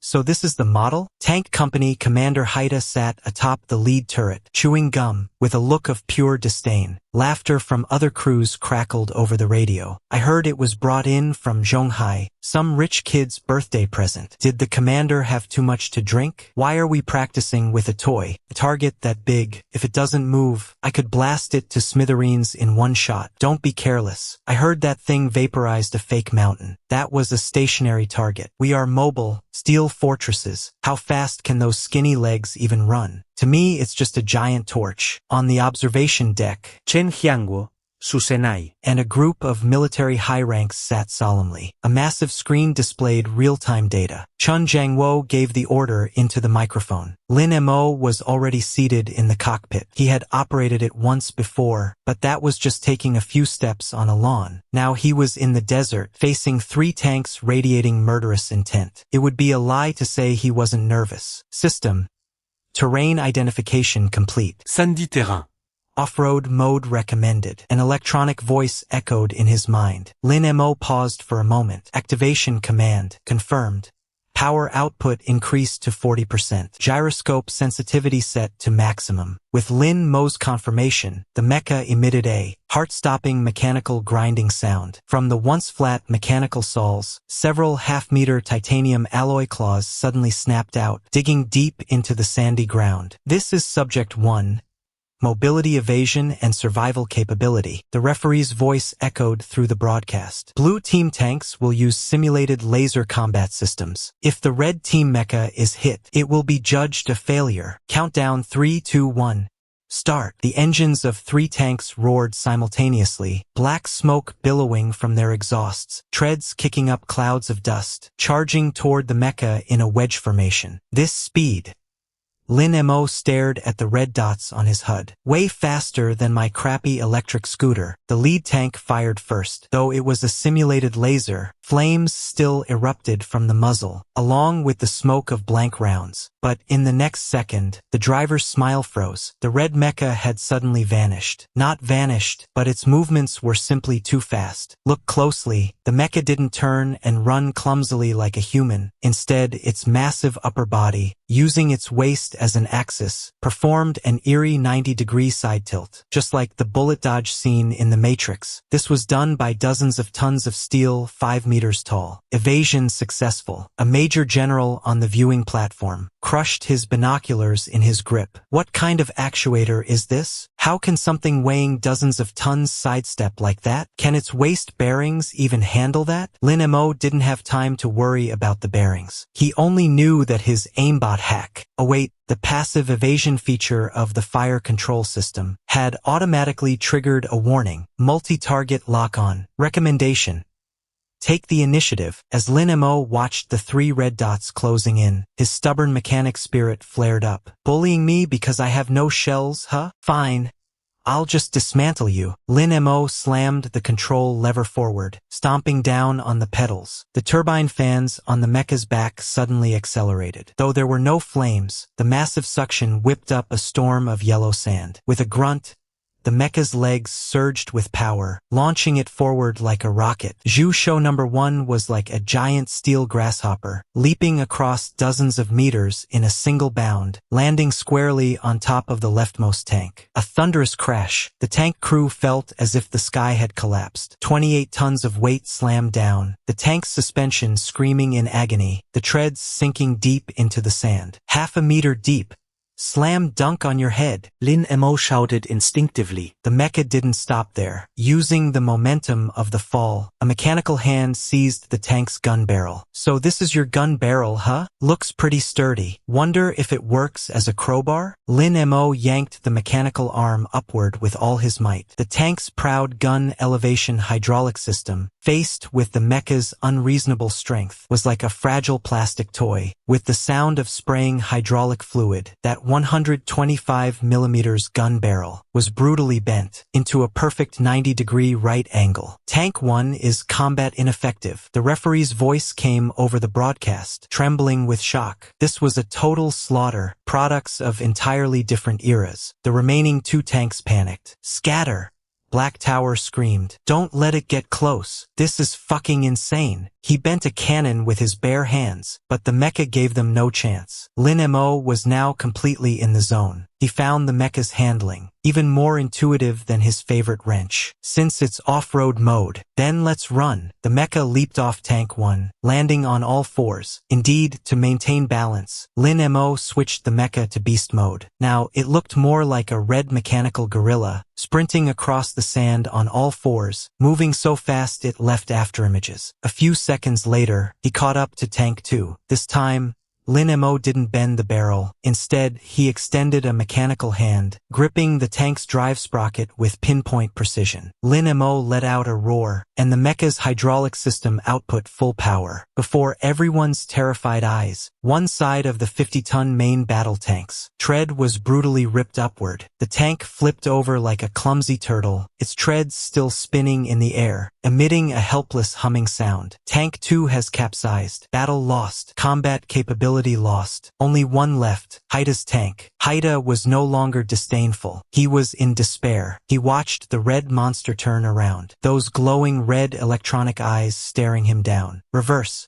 Now, but a tank can't reverse as fast as that monster. With just 2 massive strides, the mecha was right there. But this time, it didn't attack. It came to a sudden halt. Lin Mo saw the screen prompt, energy at 10%, suggesting power-saving mode. Damn, out of juice. Lin Mo felt frustrated. These batteries just don't last. I should have wired in a few more sets. Since I'm low on power, let's wrap this up quickly. Lin Mo looked at the tank in front of him, shivering in fear. He suddenly remembered the speaker button. The leader said no live ammunition. Then I'll just give him a scare. Lin Mo pressed the speaker button and cranked the volume to the max. The mecha slowly straightened its back, blocking the light of the searchlights. A colossal shadow engulfed the tank. Finally, the mecha's chest vibrated, emitting Lin Mo's amplified voice, sounding like a street peddler. Hey, buddy in there, you still want this car? If not, I'm here for the scrap. Looking at the condition, 50 cents a pound. I'll take it.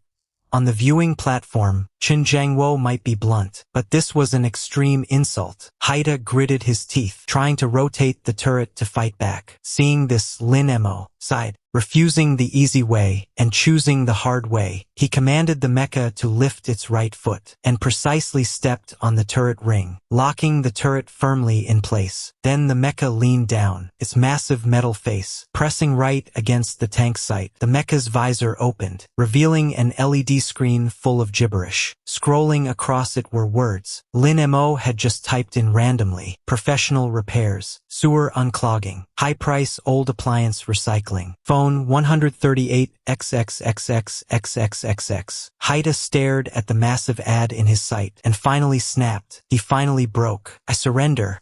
I surrender. Don't scrap me. If this gets bent anymore, I'll have to write a report. As Haida opened the hatch and raised his hands, a piercing air raid siren wailed across the testing ground, the signal that the exercise was over. Red team wins. Time: 3 minutes and 24 seconds. Casualties: 0. Lin Mo breathed a sigh of relief. He let the mecha squat on the ground. That was close.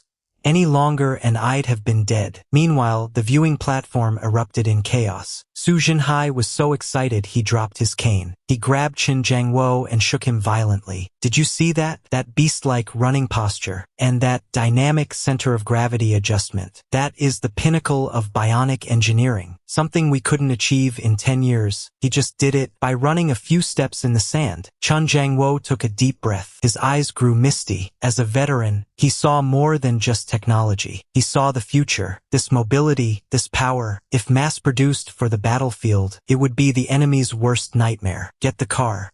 I'll open the door for our engineer myself. At that moment, Lin Mo was climbing out of the cockpit. The desert wind was howling, making his thin work clothes snap in the wind. He looked into the distance, at the tank with the bent gun barrel, and the other tank flipped upside down. He felt a sudden surge of anxiety. Just then, Chen Jiangwo's off-road vehicle screeched to a halt at the mecha's feet. Chen Jiangwo jumped out. He looked up at Lin Mo, who was standing on the mecha's knee. He was about to deliver a heartfelt commendation when he heard Lin Mo shout down to him, "Chief, about that bent gun barrel. I just checked it. It was caused by uneven hydraulic pressure. I can fix it. Just please don't dock my bonus. Okay? Give me an acetylene torch and a jack. I can straighten it out in half an hour. I'm an expert at this." Chen Jiangwo stood frozen in the wind for a long time. Eventually, he couldn't help but laugh until he cried. "That bent gun barrel, saw it off for me. Send it to the military museum. It's a witness to a turning point in human warfare." Lin Mo scratched his head. "What a waste. Can you sell that scrap metal to me?" The whole place burst into laughter. Amidst the cheering, no one noticed in the night sky at the edge of the desert, a high-altitude reconnaissance satellite disguised as a meteorite was transmitting this shocking scene via an encrypted channel back to the Pentagon across the ocean. A greater storm was brewing. Northern War Zone, Base 01, S-Class secret workshop. This place was originally used for assembling the newest intercontinental missile launchers. The final assembly workshop possessed Asia's top-tier constant temperature and humidity environment and the most advanced CNC machine tools. But right now, in this sci-fi-like workshop, the atmosphere was excruciatingly awkward. Hundreds of researchers in white coats, clutching notebooks,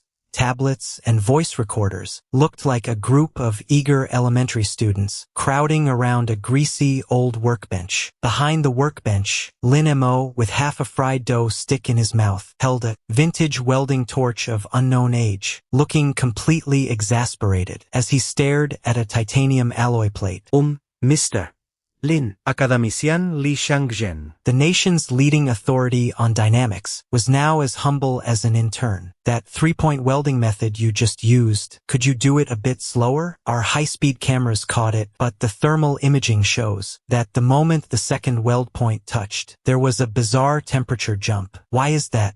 Lin Mo swallowed his dough stick, took a sip of soy milk, and sighed. Old man, I've told you 800 times, it's not some jump, it's just that the heat is right. Li Chongying pushed up his glasses, his face blank. What are the specific temperature parameters? How many milliseconds does it last? How should I know the parameters? Lin Mo scratched his hair, getting a bit frantic. It's just that when you weld, you listen for that sound. Sizzle, sizzle, sizzle, like searing a steak. But it can't be too loud. When the sound becomes a bit more muffled, like when a steak is medium rare, you give your wrist a slight flick to release that tension. How do I even explain this to you? The surrounding experts looked at each other in confusion. Chen Jiangwo stood to the side, his expression becoming strained. Comrade Lin Montag. Science is rigorous. You must convert your experience into data so that we can mass produce it. Lin Mo looked as if he'd heard a joke. Boss, this thing can't be mass produced. Why?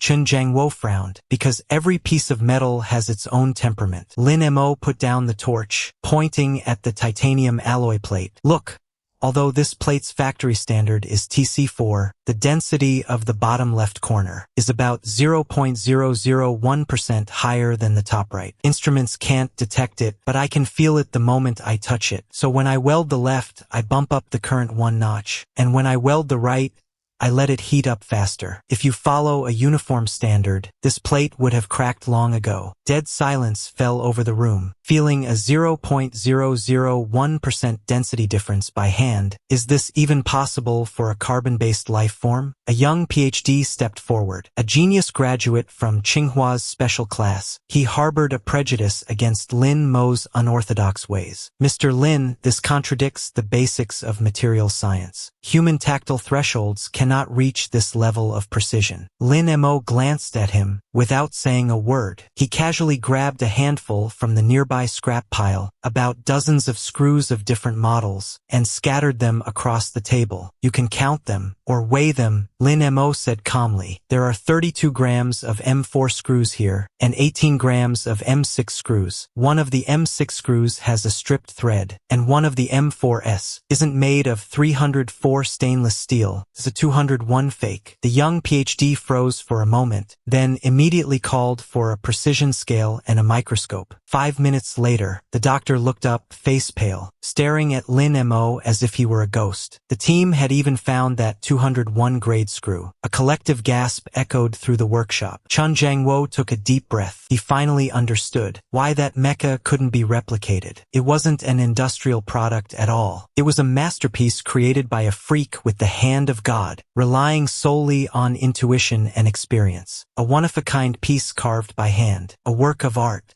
What about the anti-gravity algorithm? Dr. Zhao still wouldn't give up, pointing at the code on the screen. That vacuum cleaner logic. We fed it into the supercomputer, ran tens of thousands of simulations, and the Mecha collapsed every single time. Why the hell does yours run so smoothly? Lin Mo scratched his head. Well, the code was just a supplement. Mainly, when I was installing the gyroscope that night, I noticed the base was slightly uneven, so I shimmed it with a piece of cardboard folded 4 times. Maybe the thickness of the paper just happened to correct the error. A piece of cardboard. Dr. Zhao felt a heart attack coming on. The nation's top-tier Mecha core balance system was supported by a scrap of cardboard used to level a table. Chen Jiangwo suddenly roared. Do you have any idea what you're saying? This means, if that piece of paper wears down, the Mecha will be paralyzed. No way, Lin Mo said with an innocent face. I glued it tight with 502 super glue, and besides, that was the cover of the blueprints Miss Su gave me. Coated paper is incredibly durable. Chen Jiangwo covered his forehead and waved his hand. Meeting adjourned. Everyone, leave. He realized it now. Lin Mo wasn't hiding secrets. He truly didn't understand science. Or rather, his system of science was built on a completely different dimension. A kind of metaphysics based on absolute intuition and experience. Engineering. Late at night, the base cafeteria. Lin Mo was facing a braised lion's head meatball. Huge portions, absolutely massive, although he was under house arrest at the base. He had to admit, the food for the national team was actually great. Su Jinhai sat across from him with a tray. The old man was currently in a state of high excitement, but he had dark circles under his eyes. Su Jinhai looked at Lin Mo. Since it can't be mass-produced, let's try a different approach. Can you build another one? I almost choked. Elder Su, please have mercy on me. I lost pounds of hair building that one, and that was because Miss Su paid me. I had the motivation. As long as you're willing to do it, you can have as much funding as you want, and we can provide you with the best assistance. You won't even have to turn a single screw yourself. You just need to direct them from the side. Lin Mo put down his chopsticks, wiped his mouth. Elder Su, the truth is, it's not that I don't want to. Lin Montag seit. His gaze became unusually serious. That night, in the torrential rain, I felt that pile of scrap metal calling to me. That's how I knew how to weld it. The thing is, it has a soul, asking me to do it again now. Even if you give me the exact same materials, I couldn't make the same thing. I might make something better, or I might just make a motionless piece of junk. Susenai looked thoughtful. However, if you just want to solve the issue of insufficient power in the exoskeleton, what suggestion? Su Jinhai's eyes lit up. I've seen the blueprints for your Xuanwu exoskeleton. Lin Mo dipped his chopsticks in the soup and drew a diagram on the table. You guys chase perfection too much, insisting on some fully closed hydraulic circuit. Actually, you could just make an opening here at the knee and install a spring, the kind of leaf springs used for truck suspension. Lin Montag gestured. When a person walks, gravity pulls downward. Use that gravity to compress the spring, and then release it when lifting the leg. Isn't that just free power? Sure. It's a bit crude, a bit noisy, but it saves electricity. It could increase battery life by at least 30%. Su Jinhai stared at the soup diagram on the table. His mind raced. The logic was outrageously simple. Every top expert was researching how to improve motor efficiency, while he went back to primitive mechanical energy storage. A genius. A true genius. Su Jinhai muttered to himself. The great way is simple. Just then, the TV in the cafeteria was broadcasting the evening news. Recently, a video of the Mecha at Cloud Peak Manor has sparked a heated debate online. Some netizens claim that the so-called Mecha is actually created by a special effects company as a CG animation or a scam using holographic projection technology. Lin Mo looked up and saw Wang Yu appear on the screen, her blurred face, crying and complaining to the camera. I was a witness at the time. I can say with full responsibility, that was just a model, nowhere near as miraculous as the internet claims. The Su family, to manipulate their stock price, teamed up with that fraud Lin Mo to stage this farce. I have the original video right here. The scene shifted to a maliciously edited video. Although the Mecha was moving in the video, it was paired with ridiculous sound effects, and the crucial firing scene had been cut, leaving only the smoke. Lin Montag smiled. This woman still hasn't given up. But Su Jinhai's expression darkened. This is nonsense, it's a leak. Even though she posted an edited version, it will still draw unnecessary attention. Why hasn't old Chen dealt with this yet? Lin Mo didn't care, and continued eating his lion's head meatballs. Let her make a scene. The bigger the scene, the less people will believe that it's real. Everyone will think it's just special effects. Doesn't that make you even safer? This is called strategic deception. Su Jinhai was stunned, looking at Lin Mo. You brat, was this all part of your plan? Lin Montag blinkt. If I said I just wanted to watch the chaos, would you believe me? Meanwhile, at the Su Group building in Zhonghai City, Su Qing sat in the spacious chairman's office, watching the stock price hit the limit down, and the overwhelming abuse online. Su Group is faking it. Boycott Su Group. No bottom line, just for attention. That Lin Mo is nothing but a liar. President Su, the PR department can't contain it anymore. Miss Wang Yu has hired a massive army of paid trolls. Now the entire internet is cursing us. Furthermore, several foreign tech bloggers are reposting it, calling it another Chinese PPT car scam. Su Qing gazed expressionlessly at the night view outside. If it were before, she might have panicked, but now, echoing in her mind was the look Chen Jiangwo gave, that solemn gaze when he took Lin Mo away, and that top-secret gag order. She knew the truth, precisely because she knew the truth. Watching the performance of these internet clowns, she only found it laughable. Ignore it, let the stock price drop. A cold, elegant smile curled on Su Qing's lips. It's better if it hits rock bottom. Notify the finance department. Prepare all available liquid assets. When the stock price hits the absolute bottom, buy it all back. President Su,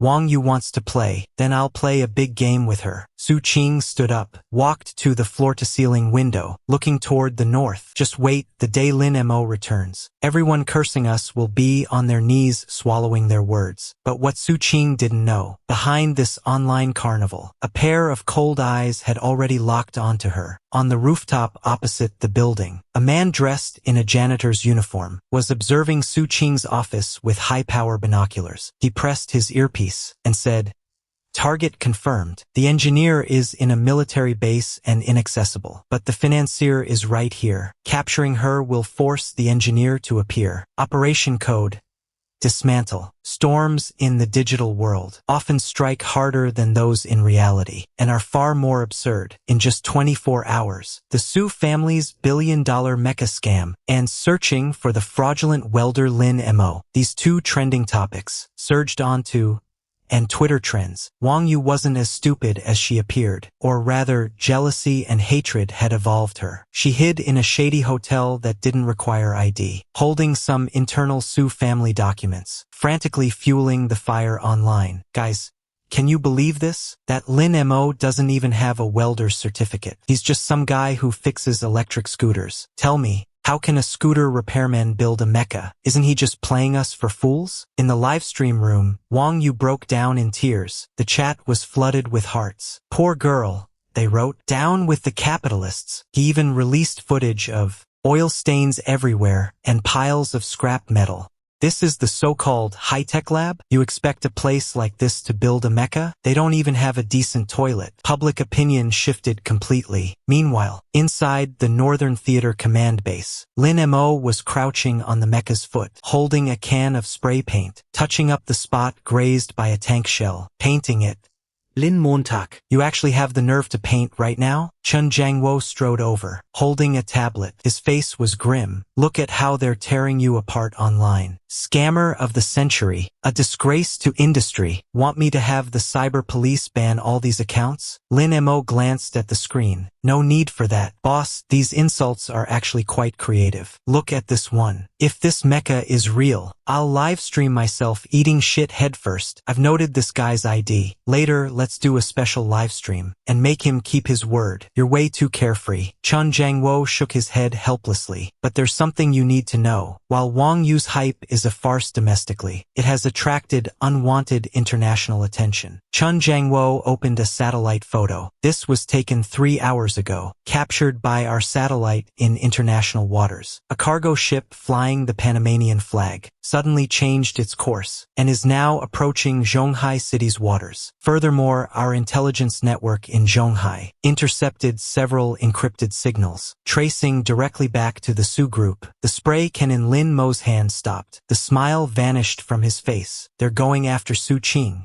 Very likely. Chun Jang-wo's expression grew grave. You are the technical source. We're protecting you like a fortress in this base. They can't get in here, but Su Qing is the only one who knows, and she's the one who discovered you and brought you in. Foreign forces might use her as a breakthrough, or as a hostage. Lin Mo was silent for 2 seconds. I have to go back. This is madness. Chun Jang-wo flatly refused. You are now a strategic national asset. One step outside this base. Do you know how many sniper rifles are aimed at you? Then what about Su Qing? Lin Mo stood up. For the first time, the playfulness left his eyes. She's just a naive girl who pays well. This all started because of me. I can't let her take the fall for me. I've already sent a special ops team to protect her. Chun Jang-wo pressed his hand on Lin Mo's shoulder. You must trust the state. I trust the state. Lin Mo looked at Chun Jang-wo. But I trust my own craftsmanship more. He pointed to the mecha beneath him. Boss, this thing is fixed, since it's in the testing phase. Can we test the urban counterterrorism module? Chun Jang-wo was stunned. Are you insane?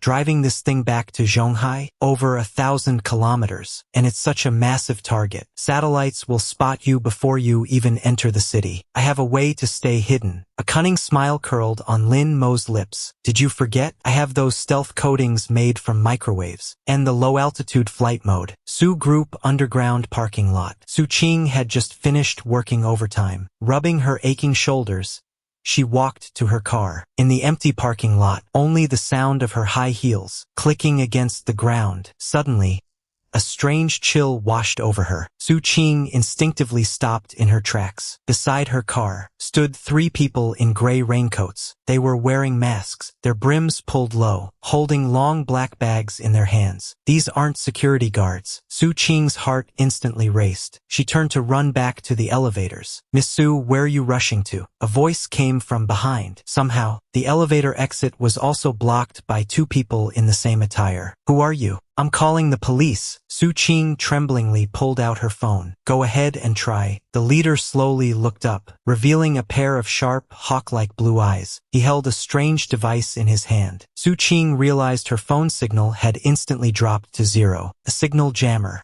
My boss would like to invite Miss Su for a cup of tea in international waters, to chat about that welder's story. The leader approached step by step. A cold flash gleamed in his hand. It was a tactical pistol equipped with a silencer. Please cooperate. I wouldn't want to put a hole in your beautiful face. Su Qing retreated step by step, until her back hit the cold wall. Where is the special ops team? Didn't Uncle Chun say someone was protecting me? Stop looking. The leader seemed to read her mind. The bodyguards outside are already asleep. Professionals are indeed hard to handle, but we are more professional. 5 assassins formed a circle, trapping Su Qing in the middle. Take her.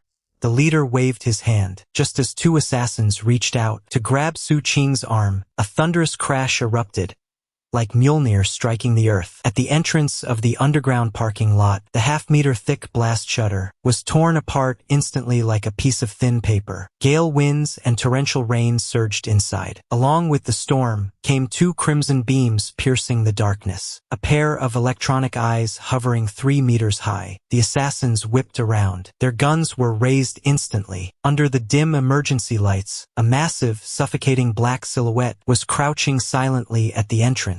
Water was still dripping from its body. Across the surface of the armor flowed an eerie optical camouflage ripple, making its outline appear blurred. What is that? The leader screamed in terror. The shadow slowly stood upright, standing 5 meters tall. It pressed directly against the garage ceiling. The sound of concrete cracking echoed. The faceplate opened, revealing a loudspeaker. A lazy voice echoed through the empty garage.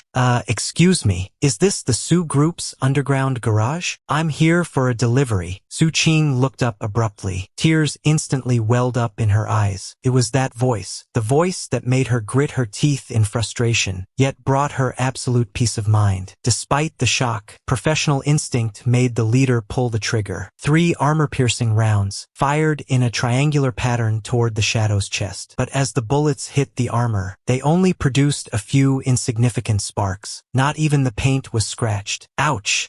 Someone's got a temper. Lin Mo sat in the cockpit, looking at the hit indicators on the black tower. Minor impact detected. Damage 0 since you started it. Don't blame me for being ruthless. Lin Mo took a deep breath. His hands danced across the console like lightning, activating close quarters combat mode. To the assassins, this was a terrifying speed beyond comprehension. All they saw was a black blur. The first two assassins didn't even have time to scream before a massive mechanical hand plucked them up like little chicks. Then, with a gentle nudge, clang, the two collided and were knocked unconscious instantly. The leader retreated in terror, firing his gun frantically until the magazine was empty. Monster! What kind of monster is this? The mecha stepped in front of him in a single stride. It dropped to one knee. That massive metal face leaned in, stopping just 10 centimeters from his nose. Remember this. Lin Mo's voice was as cold as a judge in hell. This isn't a monster. This is an industrial miracle whose final payment you can never afford. With that, the mecha extended a finger. Just a single finger. It lightly flicked the assassin's forehead. The leader's eyes rolled back, and he collapsed straight down. The whole process took less than 10 seconds. The remaining two assassins were shaking with fear. They dropped their guns and bolted. Lin Montag snorted. Miss Su, close your eyes. Suin instinctively close her eyes. Suddenly, the two small attitude adjustment thrusters on the mecha's back pivoted, aiming directly at the two fugitives. Two powerful blasts of air erupted, blowing the two of them 10 meters back, pinning them to the wall so hard they couldn't be pried off. The battle was over. Lin Mo opened the cockpit and jumped down. He was still wearing those filthy work clothes, hair soaking wet, looking completely wrecked. But in Su Qing's eyes, he was more dashing than any prince in existence. Hey, Boss Su. Lin Montag grinned. Looks like you owe me more than just the balance this time. This is called an extra security fee. I'm gonna need more money. Su Qing looked at him, tears streaming uncontrollably down her face. Suddenly, she rushed forward and hugged the man smelling of engine oil. I'll give you whatever you want. I'll marry you. I'll even give you the Su group. Lin Mo froze for a moment, his hands hovering in midair. He gave an awkward smile. That's not necessary. Just a shop with air conditioning will do. Just then, the sound of sirens wailed in the distance, along with the roar of helicopters. Chen Jiangwo's special forces had finally arrived, though they were here to clean up the scene. Lin Mo looked up outside. Looks like we really can't hide it this time. He patted Su Qing on the back. Let's go, Boss Su. Let's go see the spectacle outside. After tonight, we're probably going to be famous on this planet. Su group. The storm in the underground garage had subsided, but the night sky of Zhonghai City was far from calm. Chen Jiangwo's special forces moved with lightning speed, like a group of silent cleaners, quickly packing up those 5 assassins embedded in the walls, or those with massive lumps on their foreheads, carrying them away. Lin Mo jumped down from the mech. The moment his feet hit the ground, he was surrounded by military doctors in white coats, checking vital signs, checking for radiation, checking for internal injuries. Damn, he's covered in oil and rainwater. Prepare for disinfection quickly. Lin Mo was completely bewildered, dodging and shouting, "Don't pull down my pants. I'm fine, I just drove too fast on the way. I'm a bit carsick." Not far away, Su Qing wore a military overcoat, holding a cup of hot water in her hands, but her gaze never left the man surrounded by the crowd. That scene from moments ago was burned into her memory like a brand. That steel giant descending from the sky in a desperate moment. That effortless flick that sent assassins flying. And that slightly moody line, yet incredibly reassuring, "Miss Su." Chen Jiangwo had approached her unnoticed, his expression solemn. "You've been frightened.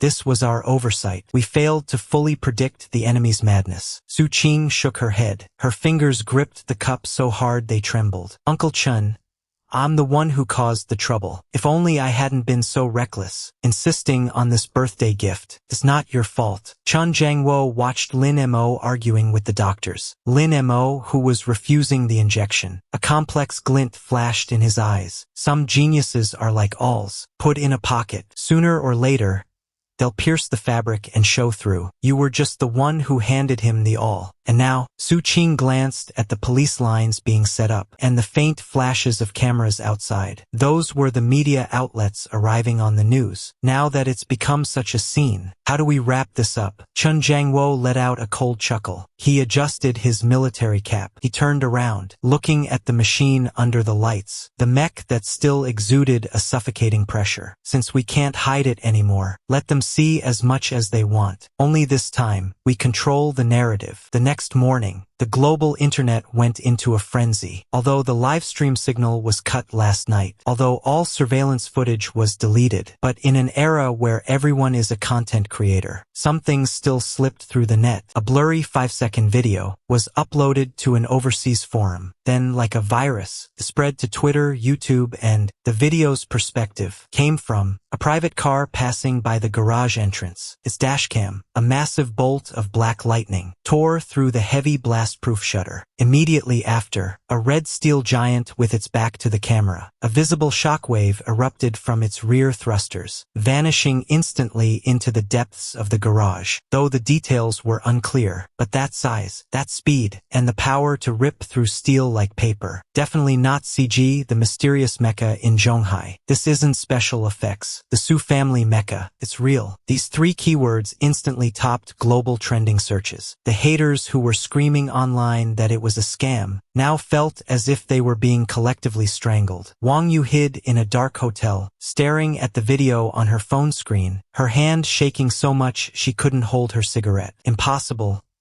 This is impossible, she muttered to herself, her face pale, deathly pale. Those are props. It's fake. Su Qing must have hired actors for a show. I'll expose them, she typed frantically on her keyboard, trying to post a rebuttal. But right then, a loud crash. The hotel door was violently kicked open. A squad of heavily armed SWAT officers stormed in. Don't move! Wang Yu screamed, trying to crawl under the bed. What are you doing? I am the second miss of the Su family. I have a lawyer. Did Su Qing send you? I'll sue her. The lead officer looked coldly at the hysterical woman and produced an arrest warrant. Wang Yu, you are suspected of endangering national security, colluding with foreign spy organizations, and illegally leaking military secrets. This has nothing to do with Su Qing. This is an order from the National Security Bureau. It wasn't until the handcuffs clicked shut that Wang Yu finally realized she hadn't just provoked Su Qing, but a sleeping dragon. 10 Uhr AM. The Blue Hall of the Ministry of Foreign Affairs in Beijing. An emergency press conference was underway. The room was packed with journalists from around the globe. Cameras were focused on the podium. Every face was filled with excitement and curiosity. They all wanted to know what that monster that appeared in Zhonghai last night actually was. The spokesperson for the Ministry of Foreign Affairs stepped up, composed, even with a slight smile. Regarding the concerns of our friends in the media, last night, the so-called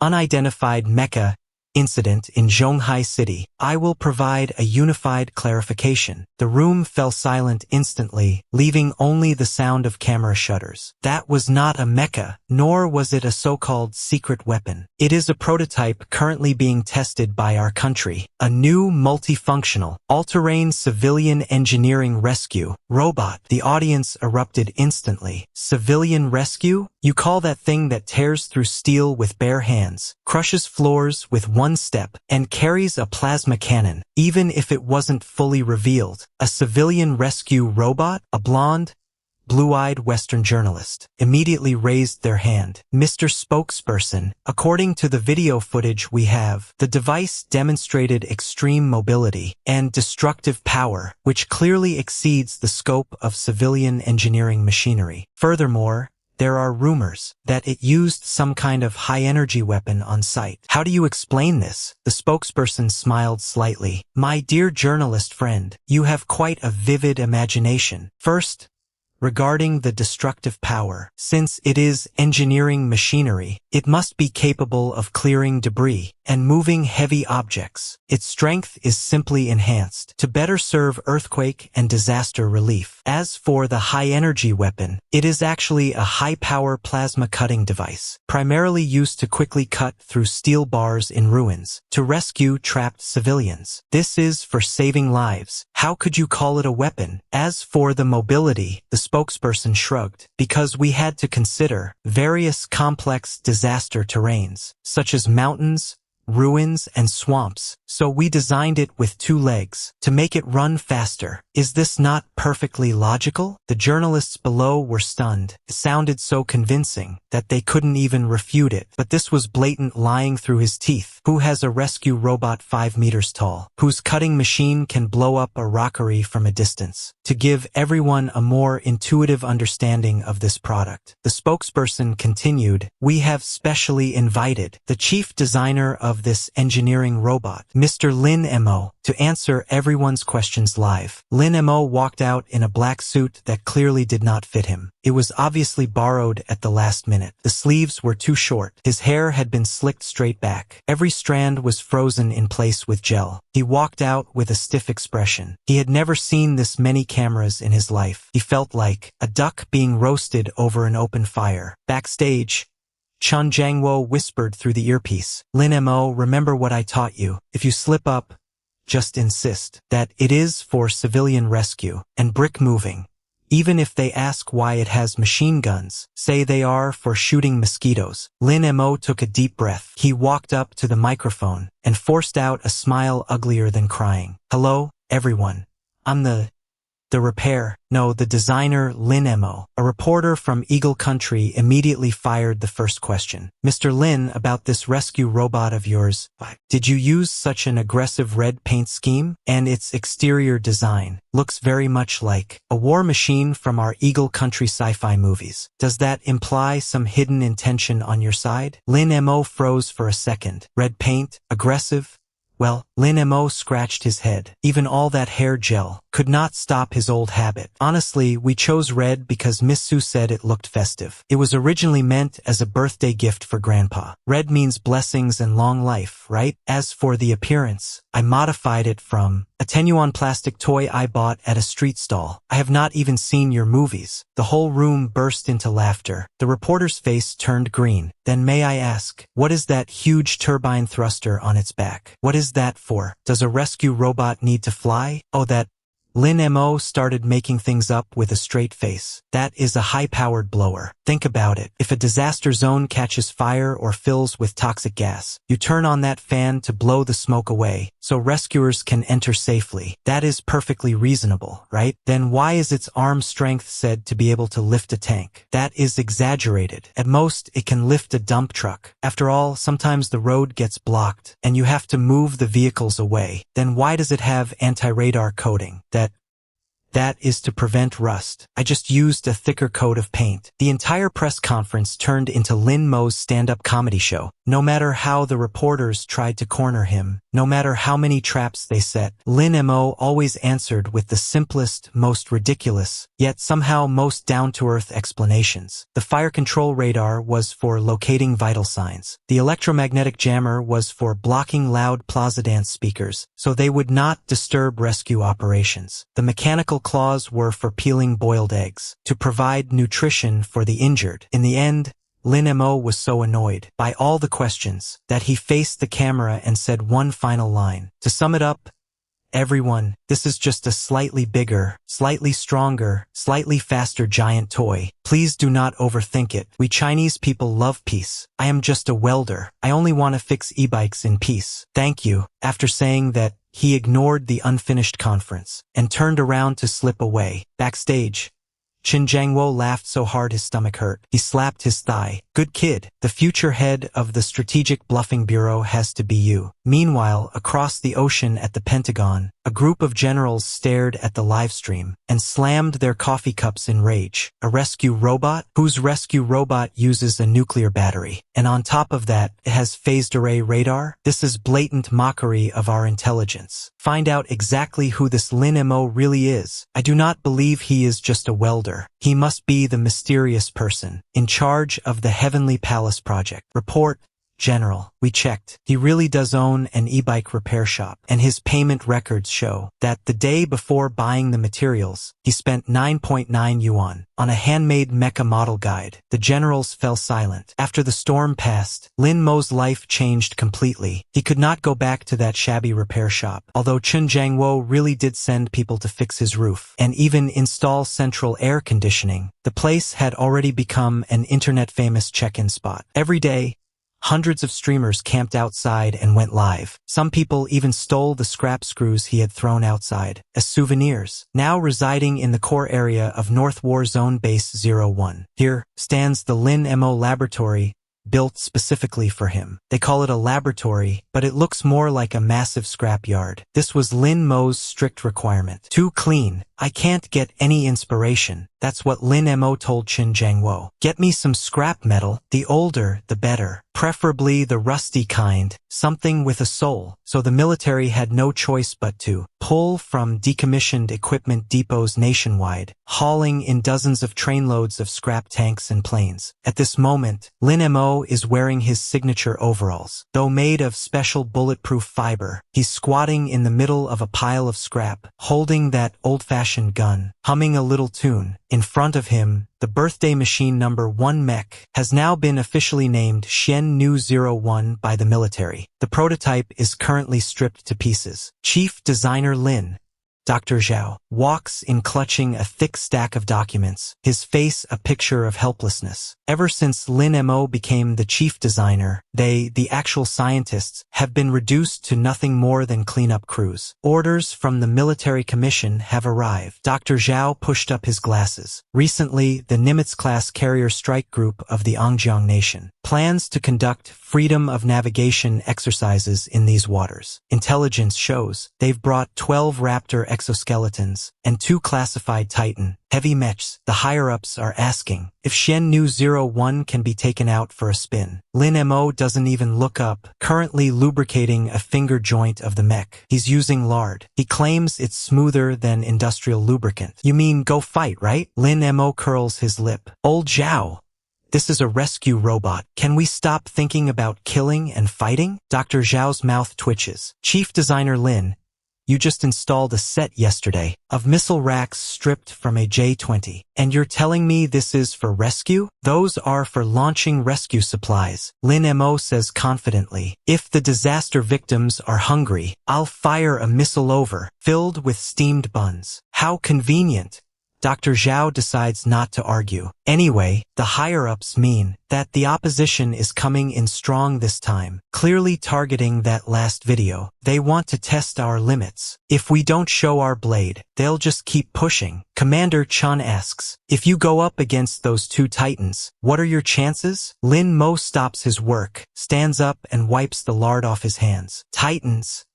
Lin Mo thinks for a moment. I've seen the photos. Clunky, oversized, and crude, relying entirely on stacked armor. Things like that are nothing more than moving targets. But Dr. Zhao hesitates. This exercise is at sea. The enemy has carrier strike group support and air superiority, while our mech is invincible on land. It can't fly. Once the enemy provokes us at sea, we won't be able to reach them. Who says it can't fly? Lin Mo suddenly turns around, flashing a wide white grin, looking like a fox that just stole a chicken. Look at this. Lin Mo points to those 2 massive things on the mech's back. The turbine fans he previously claimed were hair dryers. Now, those 2 fans have been dismantled, revealing dense coils inside and strange transistors. Aren't these the turbine fans from before? Dr. Zhao leans in for a closer look. But it looks like you added something. What's this purple stuff? Amethyst. It's a negative ion generator I bought from an online shop, Lin Mo says with a straight face. Dr. Zhao nearly falls to his knees. A negative ion generator? You want to purify the air for the enemy? Something like that. Lin Mo pats the massive metal casing. Actually,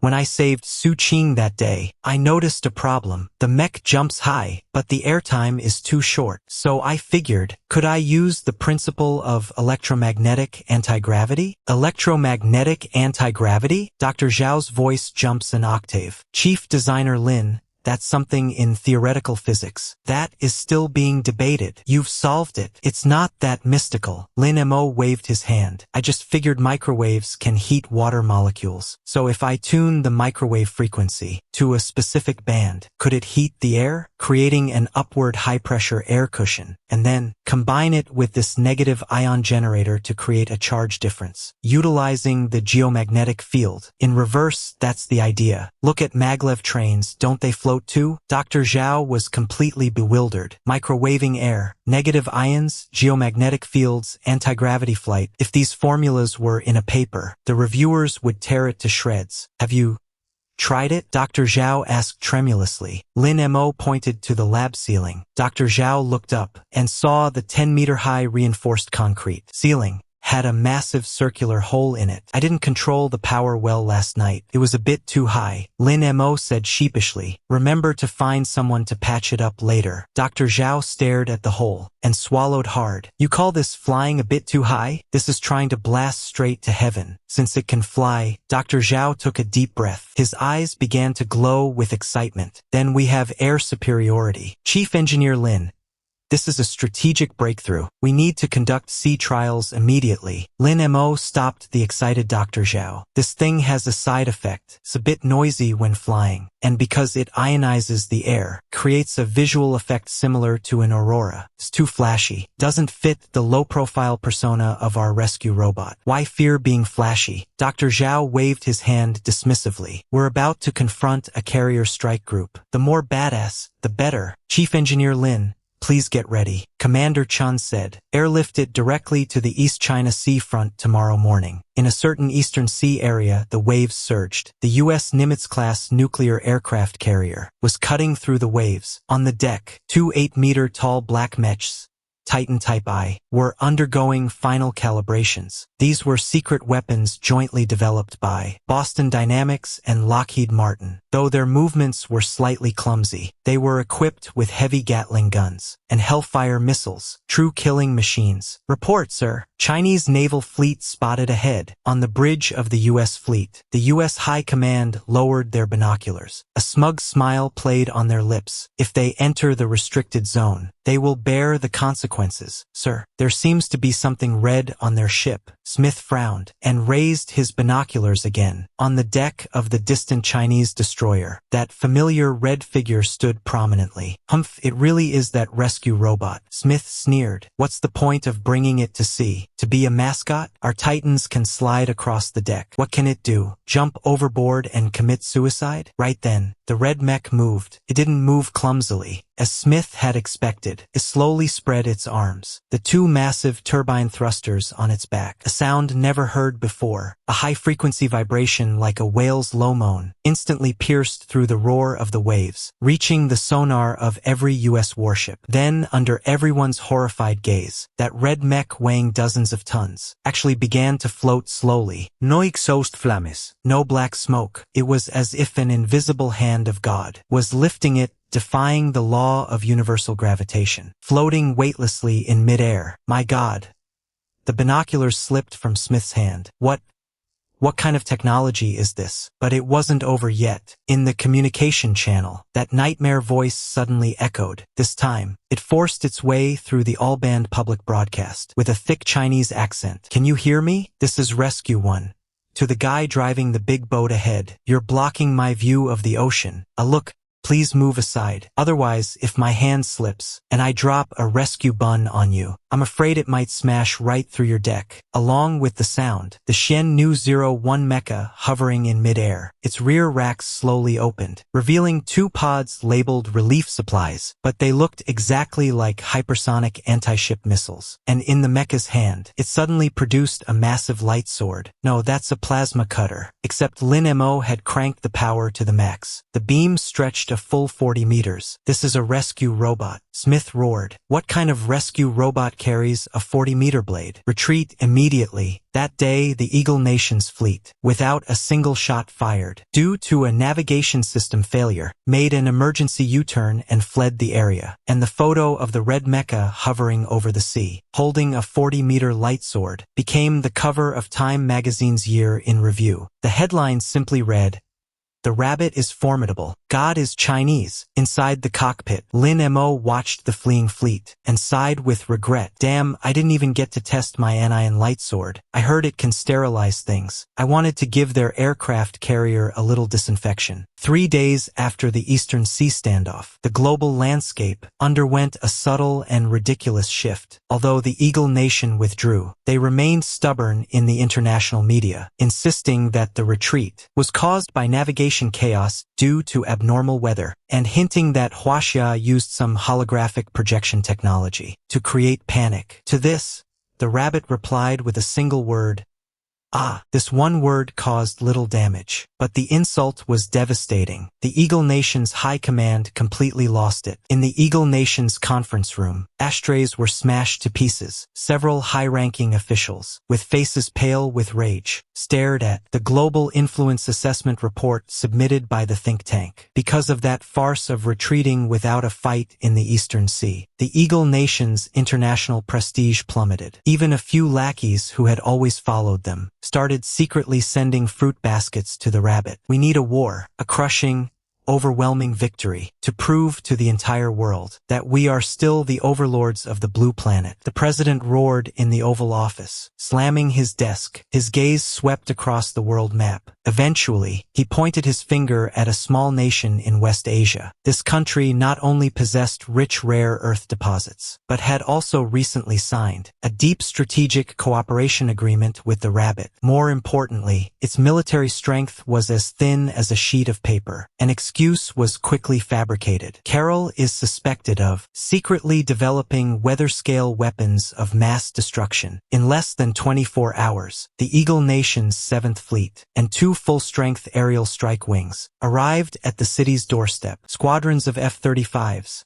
like a black cloud of birds, swept across the city's skies. Precision-guided bombs turned their air defenses and radar stations into rubble in an instant. On the ground, M1 main battle tanks crushed the borderline, kicking up clouds of yellow sand. Carol's conventional forces, under the Eagle Nation's multidimensional strike, collapsed completely in less than 3 hours. Amidst the relentless shelling, Carol's leaders hid in underground bunkers. Trembling, they dialed the high-level encrypted line, connecting them to Yenjing Huaxia. The Carol officials wept on the other end of the line. Save us. If you don't intervene, Carol will vanish from the map today. As long as Huaxia is willing to help, all of Carol's rare earth mines will be given priority to Huaxia for the next 50 years. The Yenjing Supreme Command Center. The leaders watched the satellite images of Carol's devastation. Their brows furrowed. Direct intervention would clearly be inappropriate and could easily trigger a total war. Just as the room fell into a brief silence, a high-ranking official from the Northern Legion coughed softly, a glint of cunning flashing in his eyes. Chiefs, didn't Carol just say that they are facing a severe humanitarian disaster? Our country hasn't just developed a large-scale all-terrain disaster relief device? Everyone paused. Then the realization hit them. All eyes turned toward Commander Chen. Commander Chen, are you saying? Commander Chen grinned. Carol has an earthquake. The Eagle Nation's tank units are lost over there. In the spirit of international humanitarianism, let's send a rescue robot to help them clear the roads and clear away some construction debris while we're at it. Makes sense, right? Half an hour later, Northern War Zone Base 01. Piercing alarms shatter the night sky. Lin Mo, wearing an oil-stained tank top, inside the laboratory, is tuning a metal plate emitting a ghostly blue glow. This is the deep-sea cold yen stone, which Su Qing, CEO of the Su Group, spent a fortune to snatch from the overseas black market last night. A superconducting cooling module. Chief Engineer Lin.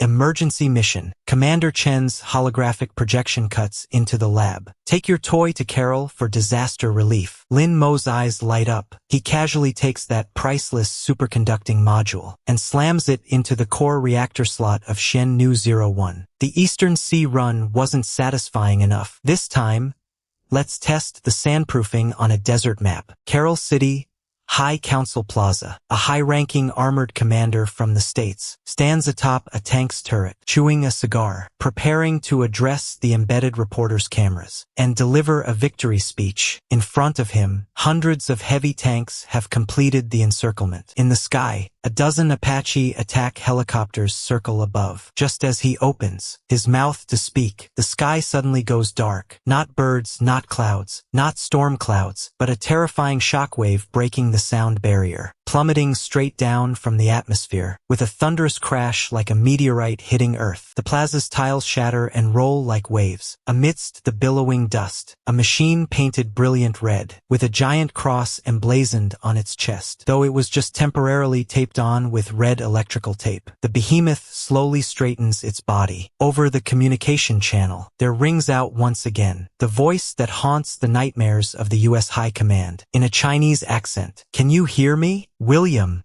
This is the Rabbit Pacific Humanitarian Relief Contractor. To the friends in those tin cans ahead, you're blocking my rescue route. WLH, please move aside. Please move aside. Open fire.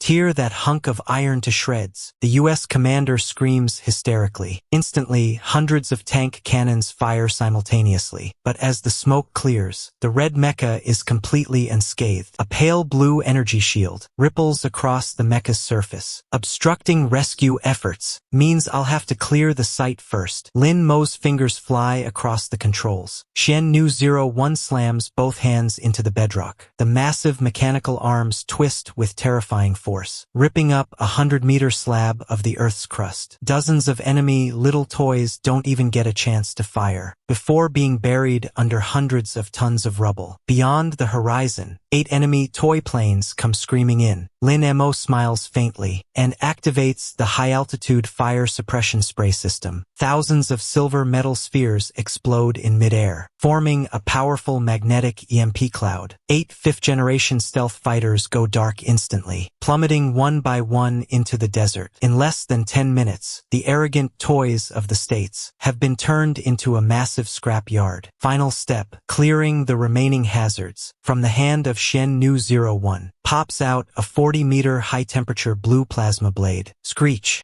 A bone-chilling sound of metal shearing. The plasma blade, like a hot knife through butter, slices through the barrels of over 50 remaining toys, shearing them all flat in one clean sweep. The U.S. commander sits on his tank, his legs shaking with fear. Lin Mo pilots the Mecha toward him. A massive mechanical foot crushes the tank's treads. "According to system determination, your vehicle was illegally parked. As a professional rescue team, we have completed for you the harmless dismantling of your vehicle. Additionally, here is the service bill." A hatch opens on Shen Nu 01's chest. A piece of printed paper the size of a double bed flutters down, landing right on Major General Williams' head. It reads in English, "Heavy machinery deployment fee. Plasma cutter wear fee, mental anguish fee. Total $8 billion US.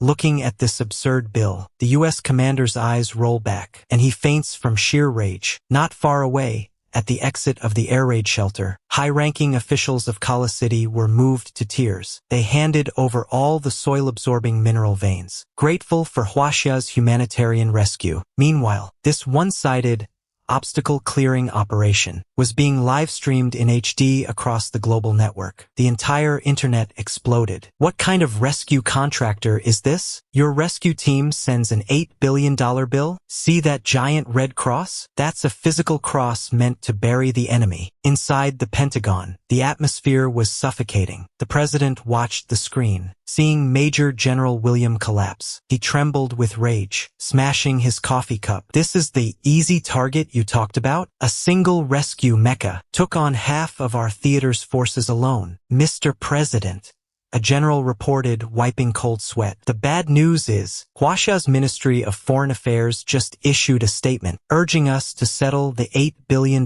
environmental cleanup fee immediately. Otherwise, next time, they will dispatch the Shen 02 heavy agricultural sower to provide greening assistance On our home soil, the president clutched his chest, collapsing straight into his seat. Meanwhile, at the edge of the atmosphere, Xiannu-01 was flying at a terrifying Mach 3, returning to Huaxia. Inside the cockpit, Lin Mo didn't feel like a national hero at all. He looked miserable, staring at the holographic projection on the console. Warning. Superconducting cooling module completely overloaded and melted. Material structural failure rate 999%. I'm screwed. I'm totally screwed. I've really messed up this time. Lin Mo's scalp tingled as he heard the alarms. To maximize the cool factor in front of the world, and to flatten those 50 tank barrels in the most shocking way possible, he pushed the energy output to a staggering 250%. The price was the high-grade deep-sea cooling module that Su Qing, the billionaire CEO, spent $300 million to acquire, had now become a useless lump of slag. $300 million. How many years of unpaid labor in the military will it take to pay this back? Lin Mo let out a long sigh. He could almost imagine the kind smile that would appear on Su Qing's ice-cold face. 3 hours later, Xiannu-01, emitting a trail of black smoke, landed guiltily on the hidden landing pad of Northern Theater Base 01. While the ground crew were celebrating, Lin Mo quietly removed the charred, stinking scrap and slipped into the lab. In the lab, staring at that charred, stinking piece of junk, he hadn't even been worrying for a few hours when a piercing, maximum-level combat alarm suddenly tore through the silence of Northern Theater Base 01. Crimson alarm lights flashed frantically in the corridors. Over the base intercom, Commander Chen's urgent and commanding voice rang out, his voice almost cracking. All combat personnel. A high-intensity, unknown energy source has appeared at the edge of the East Sea ADIZ. This is not a drill. All sea-facing missile arrays. Enter Level 1 combat readiness. Repeat. This is not a drill. Lin Mo's heart skipped a beat. He didn't even bother putting down the scrap as he bolted from the lab like a cheetah, sprinting toward the underground command center. As he pushed open the heavy blast doors, the giant holographic screen was broadcasting footage from the high-altitude reconnaissance drones. The Eagle country's retaliation came faster than anyone had anticipated and far more insane. Upon the turbulent waters of the East Sea, a colossal entity painted in dark gold, like a prehistoric behemoth, was walking across the waves. Its size was more than twice that of Xiannu-01, standing nearly 40 meters tall, like a mobile fortress of steel. It didn't use the conventional bipedal design. Its chassis consisted of 4 massive anti-gravity air cushions and propulsion matrices, carving for bottomless white furrows across the surface of the sea. Its upper body was a fusion of heavy composite armor and a dense array of menacing cannons. What the hell is that thing? A transforming mecha from the Eagle country? Lin Montag gasped, stepping quickly toward the tactical console. The Eagle country's Advanced Research Projects Agency, a forbidden project sealed 10 years ago. The Atlas Heavy Assault Mecha, the intelligence officer typed furiously, cold sweat pouring down his forehead, his fingers trembling slightly. They actually dug this monster out from the underground bunkers of Nevada and rebooted. Data on the right side of the screen flickered wildly. A blinding, deep red halo shrouded Atlas's chest. Its power source isn't a standard high-density battery, but a miniature cold fusion reactor. Commander Chun spat through gritted teeth. Those lunatics actually crammed that thing into a mecha before he could finish. Atlas, on the big screen, suddenly halted its advance. It slowly raised its right arm, a massive electromagnetic railgun, accompanied by a visible white sonic boom cloud, exploding from the muzzle. A blinding high-pressure plasma beam instantly pierced through the clouds. On the opposing side, 2 drones cruising at high altitude didn't even have time to evade before being vaporized by that terrifying beam. Provocation. This is blatant provocation. Commander Chun slammed his palm hard onto the alloy console. They entered our airspace under the bullshit pretext of rescue, forcing their way into our identification zone. If we use conventional weapons, we can't possibly break that magnetic deflection shield. The air in the command room seemed to freeze. Everyone's gaze fell upon Lin Mo. Commander Chun turned his head, his eyes bloodshot, staring intensely at Lin Mo. Chief Engineer Lin, I'll ask one thing. Is Xuanu-01 still fit for combat? Reporting, Commander. The deep-sea cold-flame superconducting cooling module has been completely incinerated. If we force a takeoff now, we can only use the military-grade, backup air-cooled and liquid nitrogen hybrid module. In this state, Xuanu's output must be strictly limited to under 80%. Once it crosses the red line, the chassis will fail to dissipate heat and spontaneously disintegrate from within. 80% is enough.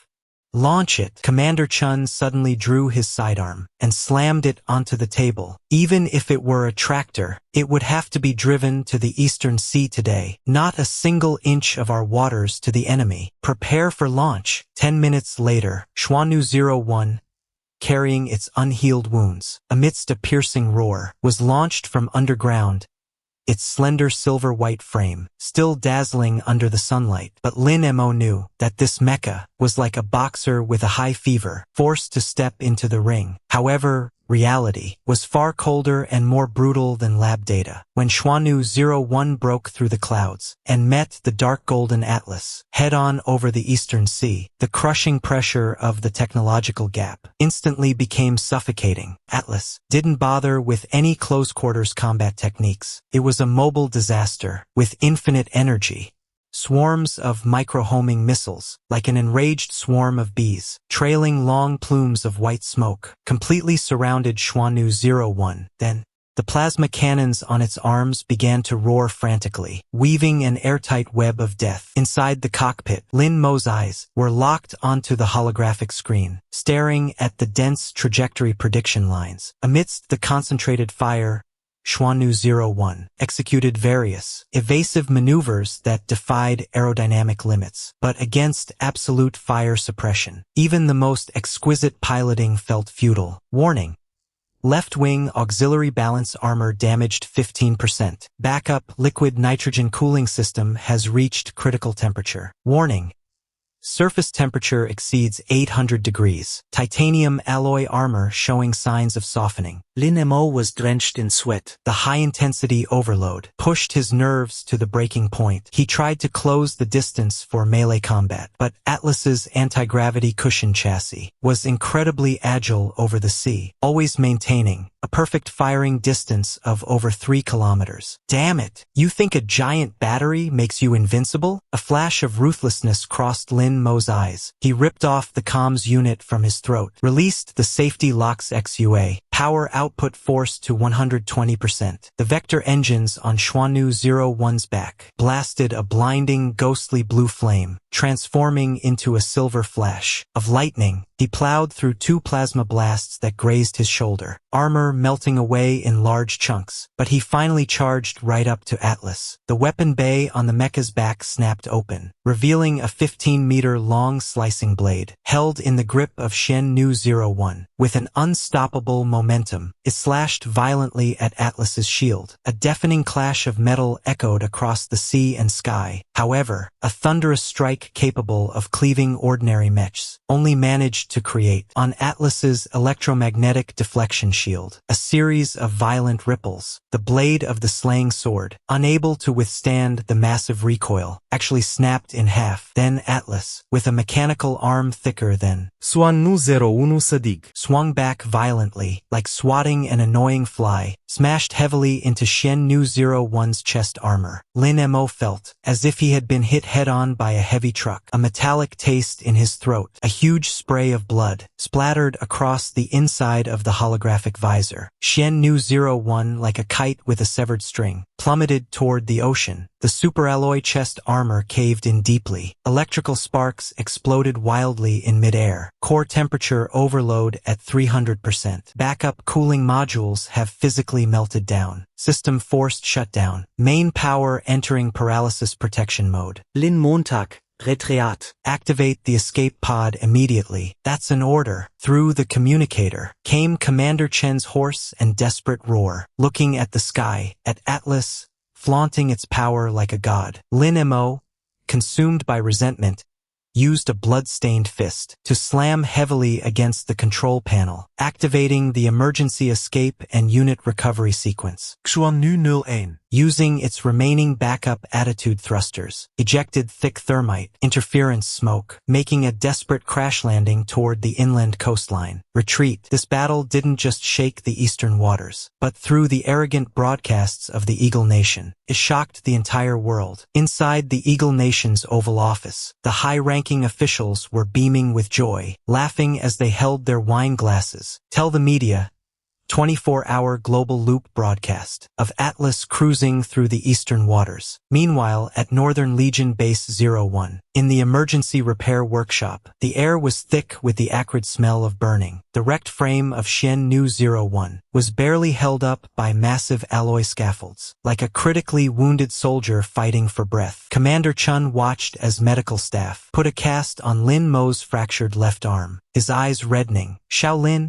you did your best. Just coming back alive is enough. This isn't your fault. There is simply a gap in technology. No, Commander. Lin Mo pushed the medic's hand away, ignoring the piercing pain in his left arm. With his uninjured right hand, he pulled out the piece worth 300 million, which had been burnt into a blackened cinder. The deep-sea cold jade stone, gripping the scrap tightly in his palm. There was no defeat in his eyes. Instead, there burned a near-maniacal flame of mutual destruction. Commander, give me 3 days. Lin Mo's voice was as raspy as sandpaper. Conventional methods won't work. Then I'll risk my life. This damn stone, though its external structure was destroyed last time, but at its atomic core, that extreme superconductivity and heat absorption still exist. If I crush it completely to the nano level, then fuse it into a highly toxic liquid lead-heavy alloy, and inject it directly into the Mecha's neural hydraulic transmission system. Chief Engineer Lin, are you insane? This is like injecting liquid nitrogen at -200 degrees directly into someone's veins. If a single circulation pipe ruptures during combat, not only will the frame suffer an instant ice explosion, but you, the pilot, won't even have a chance to eject. You will instantly be frozen into a statue of absolute zero. This is the only way we can turn the tide. I'm not just going to slap them back in the face. I'm going to personally tear that nuclear-powered scrap metal apart piece by piece for the next 72 hours. In the underground depths of Base 01, in the top-secret laboratory, it became Lin Mo's personal slaughterhouse. Lin Mo, like a tireless madman, his eyes bloodshot, personally crushed and purified that $300 million scrap, bit by bit, fusing it into the toxic, high-temperature liquid metal. He completely rebooted Shen Nu 01, all of its low-level logic codes, replacing them with a system he wrote on the fly, a suicidal cooling cycle called absolute zero boiling. Early morning, as the first ray of dawn from the east struggled to pierce the thick fog over the sea, the Atlas Mecha, the U.S. pilot, was leisurely sipping coffee. Suddenly, the piercing shriek of the highest-level radar alarm exploded. Warning, ultra-high speed, high-energy object approaching at Mach 45. Thermal signal extremely low. On the edge of absolute zero. The next second, the thick clouds in the high heavens were violently torn open, leaving a massive void. A Mecha, bathed in a deep, haunting blue, its surface, due to the extreme cold, constantly emitting thick, white icy mist, slammed into the ocean like a meteor of divine punishment. The colossal impact instantly triggered a localized mini-tsunami. The waves receded, the mist cleared. Shen Nu 01 modified stood imposing upon the sea. To accommodate the new system, the original external heat vents were all physically sealed. Beneath the silver and black armor, thick conduits were faintly visible, glowing with a haunting blue liquid light. Only 3 days of repairs and you dare come back to die? The pilot sneered. He pushed the nuclear reactor to full output. 2 devastating plasma beams tore through the air toward Shen Nu 01 with overwhelming force. Lin Mo, on the holographic screen, remained eerily calm. He took a deep breath of air smelling strongly of machine oil. His hands suddenly moved across the console, executing an incredibly complex command. Array released. The final physical valve opened. 0-degree boiling system.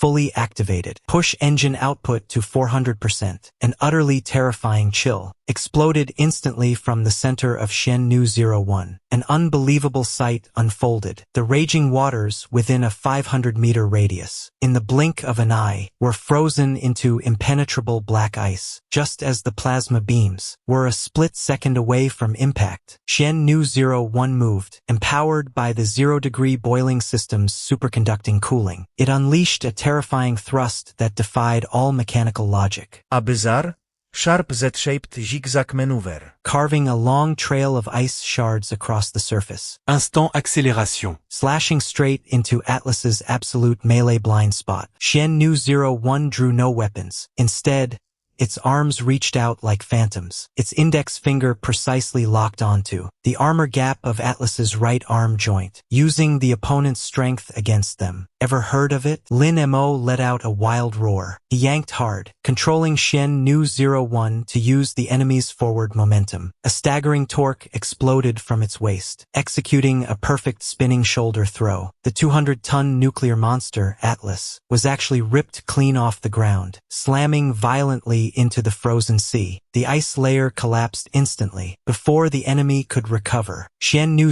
01 had already leaped high, its right fist clenched. The haunting blue liquid conduits on its arm suddenly erupted with a blinding light like a supernova, converting all cooling energy in this moment into raw, violent kinetic energy. A level 8 Iron Mountain Lin Shennu 01's entire right shoulder became the most terrifying industrial hammer in existence, trailing a white sonic boom cloud at a terrifying speed exceeding Mach 5, slamming brutally into the gem-embedded, ultra-thick composite armor of Atlas's reactor chest. The specialized composite armor shattered like a fragile cracker. Shennu 01's arm pierced straight through Atlas's chest, ripping apart the core power lines of the main reactor. Atlas's massive frame twitched violently a few times. The red glow in its eyes flickered twice, then went completely dark. This once arrogant beast of war had been reduced to a massive piece of scrap metal floating on the ice. Battle over. Total time,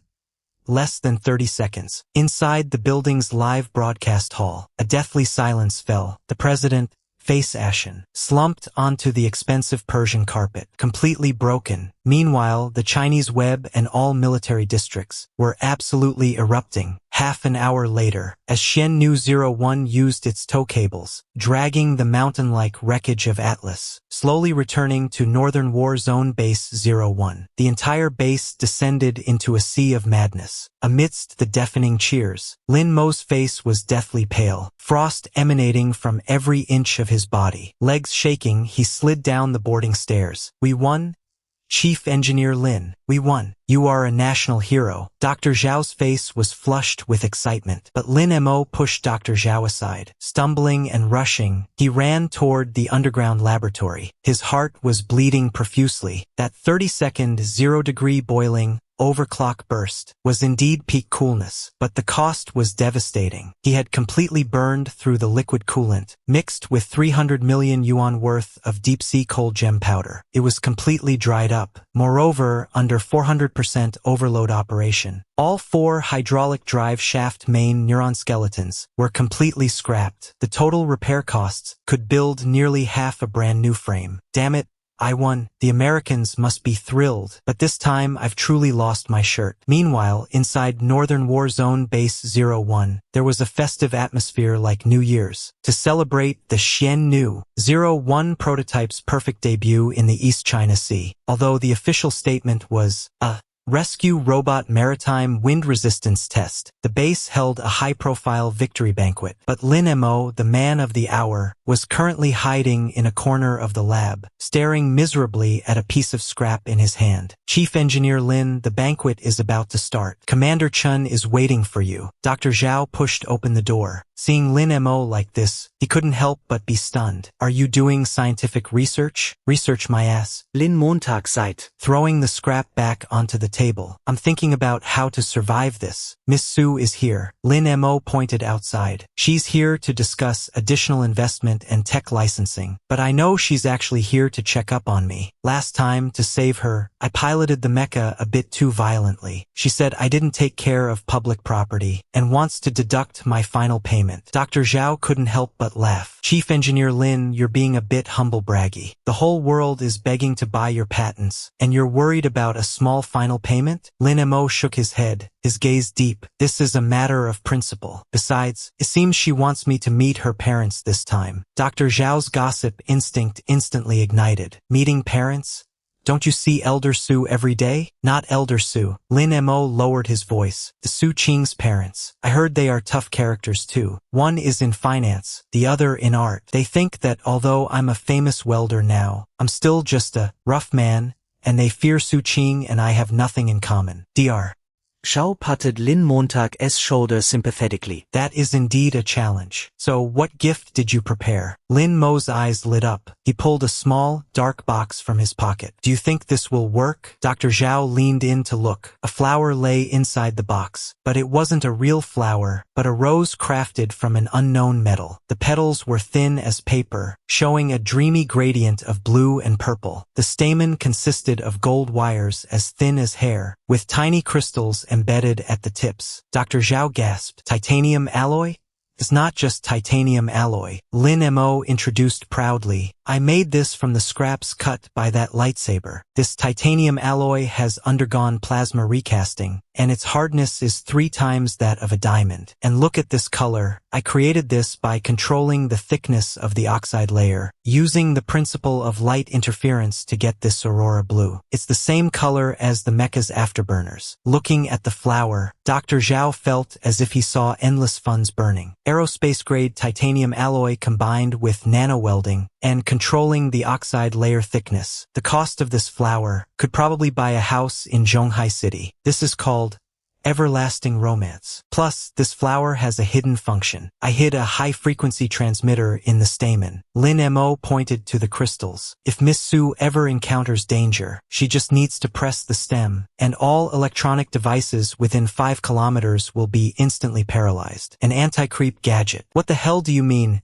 Anti-creep gadget. This is a regional electromagnetic pulse weapon, and you're using this as a token of love? At the victory banquet, Suyin was wearing a well-tailored white professional suit today. She had less of her usual arrogance and more of a capable air, but her eyes were constantly searching the crowd. Old man Su Jinhai is in high spirits today, looking radiant. That kid must be hiding in some corner again, tinkering with his scrap metal. Geniuses always have their quirks. Suyin blushed. Grandpa, who's looking for him? I'm here to see the Mecha. Just then, the doors opened. Lin Mo walked in wearing his timeless work clothes, though they were washed clean, striding inside. Behind him, followed Dr. Zhao with a look of admiration, and several young female researchers. Hello, Chief Engineer Lin. Chief Engineer Lin, could you give me an autograph? Chief Engineer Lin, are you free tonight? I'd like to ask about that hydraulic valve issue. Newly assigned female PhDs crowded around Lin Mo, their eyes sparkling with admiration. In their eyes, the man who could turn a microwave into an anti-gravity engine is 10,000 times sexier than any pop star. Su Qing watched this scene, nearly crushing the champagne glass in her hand. Unbelievable, it's only been a few days, and he's already the nation's heartthrob. Lin Mo struggled to squeeze through the crowd, and spotted Su Qing immediately. His eyes lit up as he walked quickly toward her. Boss Su,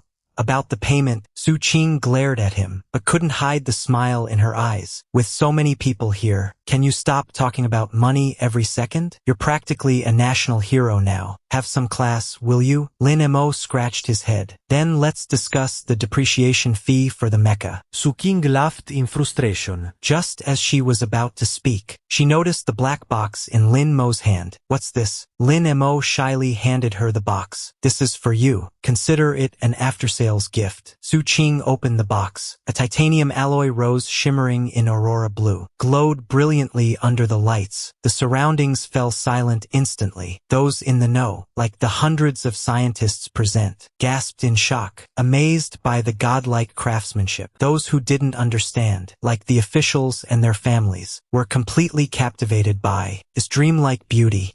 Su Qing was stunned. She had seen countless jewels, but had never seen a beauty so full of power and technology. I welded it myself. This shade of blue was hard to find. I wasted hundreds of pounds of titanium to get it right. It won't rust, nor will it fade. As long as you don't use it to crack walnuts, it will last 10,000 years. Su Qing looked into Lin Mo's sincere eyes and felt a sudden tug at her heartstrings. This man doesn't know how to give flowers, doesn't know sweet talk, but he uses the hardest metal to weld an eternity for you. I love it. I'm glad you like it. By the way, there's a button on the stem. Whatever you do, don't press it randomly, or this entire banquet hall will lose power. Just then, the big screen suddenly cut off. The celebratory video that was playing was interrupted by a breaking news report. Breaking news: the daughter of Zhonghai's former richest man and former Su Group executive Wang Yu underwent her first public interrogation in detention today. She not only admitted to hiring internet trolls to smear the rescue robot, but also revealed the list of foreign forces she conspired with. In the footage, Wang Yu wore a prison uniform, her hair cropped short, looking gaunt and unrecognizable. She wept bitterly before the camera. I was wrong. I really didn't know the Mecha was real. I was just jealous of Su Qing. That foreigner told me, as long as I ruined Su Qing's reputation, they would give me a green card. The banquet hall was filled with gasps, reaping what she sowed. Susenai commented coldly. Su Qing looked at the screen, her heart long devoid of hatred, leaving only a faint sense of pity. Lin Mo, if it weren't for you, I might have been ruined by her by now.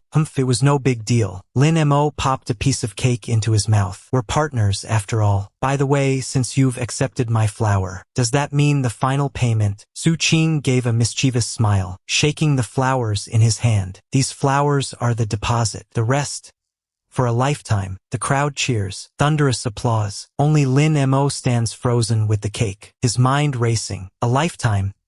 That's how many work hours? How many times the salary does that count as? Is there overtime pay? But warm moments are always brief. That night, in Chun Jiangwo's office, the atmosphere was heavy as lead. Lin Mo was urgently recalled. Cream still on the corner of his mouth. Chun Jiangwo pointed at the massive sea map on the wall. The US is truly desperate this time. They want to play a dirty game with us. They lost face on the surface. Now they want to take it back from the depths. On the map, a deep-sea trench between the eastern waters and the Pacific, marked with a red skull. This is our deep-sea listening array. 2 hours ago, it suddenly went completely silent. Chun Jiangwo's voice was low. The last data transmitted shows a massive heat source moving rapidly on the seabed, speed exceeding 80. The fastest submarines only hit 40 knots. Is this thing a torpedo? No, it's even larger than the last one. Chun Jiangwo pulled up a blurry imaging scan. It looked like a whale, or some kind of prehistoric behemoth, with a streamlined body and sides covered in countless holes, trailing a long wake of turbulence. Codename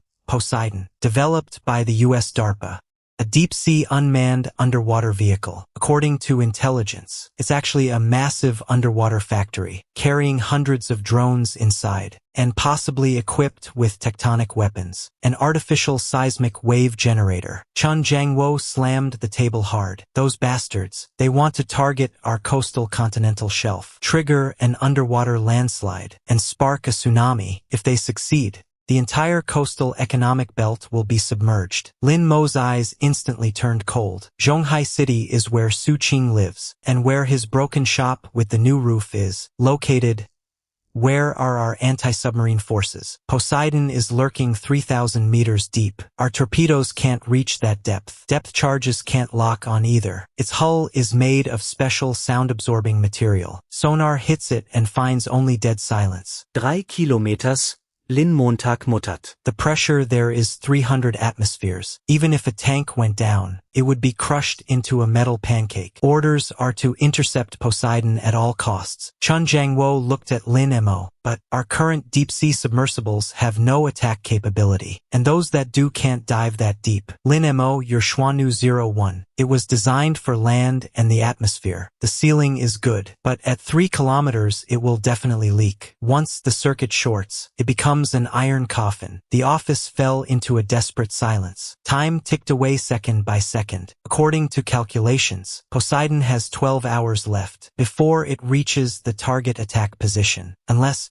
Lin Mo suddenly looked up, a familiar spark of madness flickering in his eyes. Unless I don't let the water touch it. Lin Mo stood up and began pacing the room. If I can create a supercavitation shell, that's torpedo technology, using bubbles to wrap an object, to reduce drag, but that's dynamic. How could you possibly wrap the entire mecha in bubbles? Lin Mo grabbed a bottle of mineral water from the table and poured it violently onto his sleeve. That's waterproof fabric. The droplets rolled off instantly, leaving no trace behind. If I apply to the mecha's surface a layer of superhydrophobic material combined with a high-pressure steam layer from microwave heating, it's like putting an air raincoat on the mecha. The water pressure is immense, but as long as this air layer doesn't break, water won't touch the mecha's frame. Theoretically, it's possible. Dr. Zhao was calculating frantically beside him. But where do we find such a coating? We need several tons of it, and it must be applied within a few hours. Once done, Lin Mo grinned, showing his white teeth. Dr. Zhao, do you remember my repair shop? What's next door? They sell non-stick pans. Lin Mo pulls out his phone. Teflon coating, plus my secret formula, lotus leaf extract, nano powder. Get me 50 tons of Teflon, and find me 100 spray painters. I'm giving Shen Nu a new outfit. Dr. Zhao feels like his blood vessels are about to burst. You want to use non-stick pan coating to fight the pressure of 3,000 meters deep sea. As long as your mindset doesn't slip, there's always a way around the problem. Lin Mo has already rushed out of the office. Don't just stand there, or my shop will be flooded. The storm is coming. This time, the battlefield is the abyss. The place is brightly lit. Over 100 spray painters in hazmat suits, hanging off the Shen Nu 01 mecha, frantically spraying a grayish-white liquid. The air is filled with a smell like frying eggs. Pungent, burnt scent. Lin Mo stands on the lift platform, holding a giant blow dryer. It's a modified industrial heat gun, quickly drying the coating. Faster, faster. The armpits, spray more under the arms. That's the joint movement area. It wears down easily. Lin Montag yells. And the soles of the feet. If we run out of Teflon, go scrape the pans in the cafeteria. Chun Jiangwo standing below, looking at the once majestic red mecha, now turned into a grayish-white, slippery giant gecko. Will this really work? Old man Su Jinhai leaning on his cane, looking worried, looking very worried. This looks a bit like my frying pan coating. It is frying pan coating. Dr. Zhao records the data beside him, looking lifeless. President Lin added graphene powder to it, saying it could increase surface tension. Theoretically, this coating can make the water contact angle 170 degrees. In other words, this mecha is now slipperier than a loach. Report, painting complete. Report, full system seal test passed. Report, anti-gravity engine. A high-pressure steam generator. Tuning complete. Lin Mo throws down the heat gun and finally pats the mecha's knee. The feel is indeed luxurious, too slick to stand. Even flies can't land on it. Buddy, Lin Mo whispers to the mecha, I've taken you to the skies before. Today, I'm taking you to the deep sea to catch turtles. Don't let me down. He flips and jumps into the cockpit. Shen Nu spirit dress activate. Switch to deep sea mode, which is actually just a patch Lin Mo wrote. A patch to limit the maximum speed. Target confirmed. Poseidon. Depth 3,200. Distance 180 nautical miles. Departure. No transport plane this time. The mecha runs directly from the pier, and then takes a leap. A massive splash rises over 10 meters. If it were ordinary steel, it would have sunk to the bottom by now. But after Shen Nu 01 entered the water, a thin layer instantly formed on its surface. A gas film almost invisible to the naked eye. The seawater is isolated by this gas film. The mecha is like being wrapped in a transparent bubble. Diving, the turbine fans at the back rotate in reverse, no longer inhaling air, but using high-pressure electrolysis of seawater to produce hydrogen-oxygen bubbles, creating massive thrust. The mecha is like a grayish-white torpedo, plummeting rapidly toward the abyss. Depth 500 meters. The light vanishes, surrounded by a deathly silent darkness. Only the beams of the mecha's searchlights, like two sharp swords piercing the dark. Depth 1,500 meters. A creaking sound echoes inside the cockpit. That's the metal skeleton under immense water pressure, undergoing deformation, external pressure approaching critical value. Coating integrity 98%. System alarm. Lin Mo glances at the dashboard, calmly chewing gum. Hold steady, we've just started. We're a non-stick pan, we don't feel the itch. Depth 3 kilometers. The seabed here is as desolate as an alien surface. Massive undersea mountains loom in the darkness. Occasionally, a few glowing deep-sea fish swim by curiously, then get scared away by the Mecha's turbulence. Target spotted. Lin Mo stares at the radar screen. Critical. In a trench 5 kilometers ahead lies a massive black shadow. That is Poseidon. It's colossal, 200 meters long, like a sunken aircraft carrier. Now its back opens like a honeycomb. Countless shark-sized suicide drone. Are swarming out, deploying seismic sources on the seabed. So the bombs were the trick all along. Lin Montag sneert. Poseidon seems to have sensed the intruder. At this depth, sound is the keenest sense. Dozens of drones suddenly pivot, like piranhas catching the scent of blood, charging straight at Lin Mo. Want to gang up on me? Lin Mo grips the control levers. Underwater combat. I've never trained for it, but this water resistance is perfect for Tai Chi. Come on.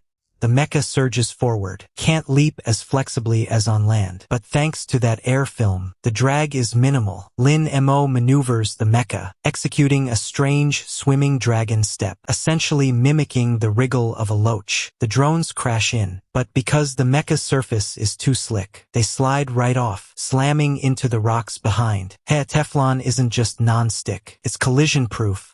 Lin Mo seizes the moment. The Mecha's right arm lunges out, snatching a straggler with precision. The mechanical hand crushes it, turning the drone into scrap metal instantly. But there are too many, hundreds, thousands of drones, swarming in a dense cloud, trying to overwhelm the Mecha with sheer numbers. Lin Montag frowns. So many flies. I need a fly swatter. He presses. The button originally meant for the lightsaber, but number 40-meter beam emerges underwater, because Lin Mo removed the focusing lens and replaced it with a showerhead.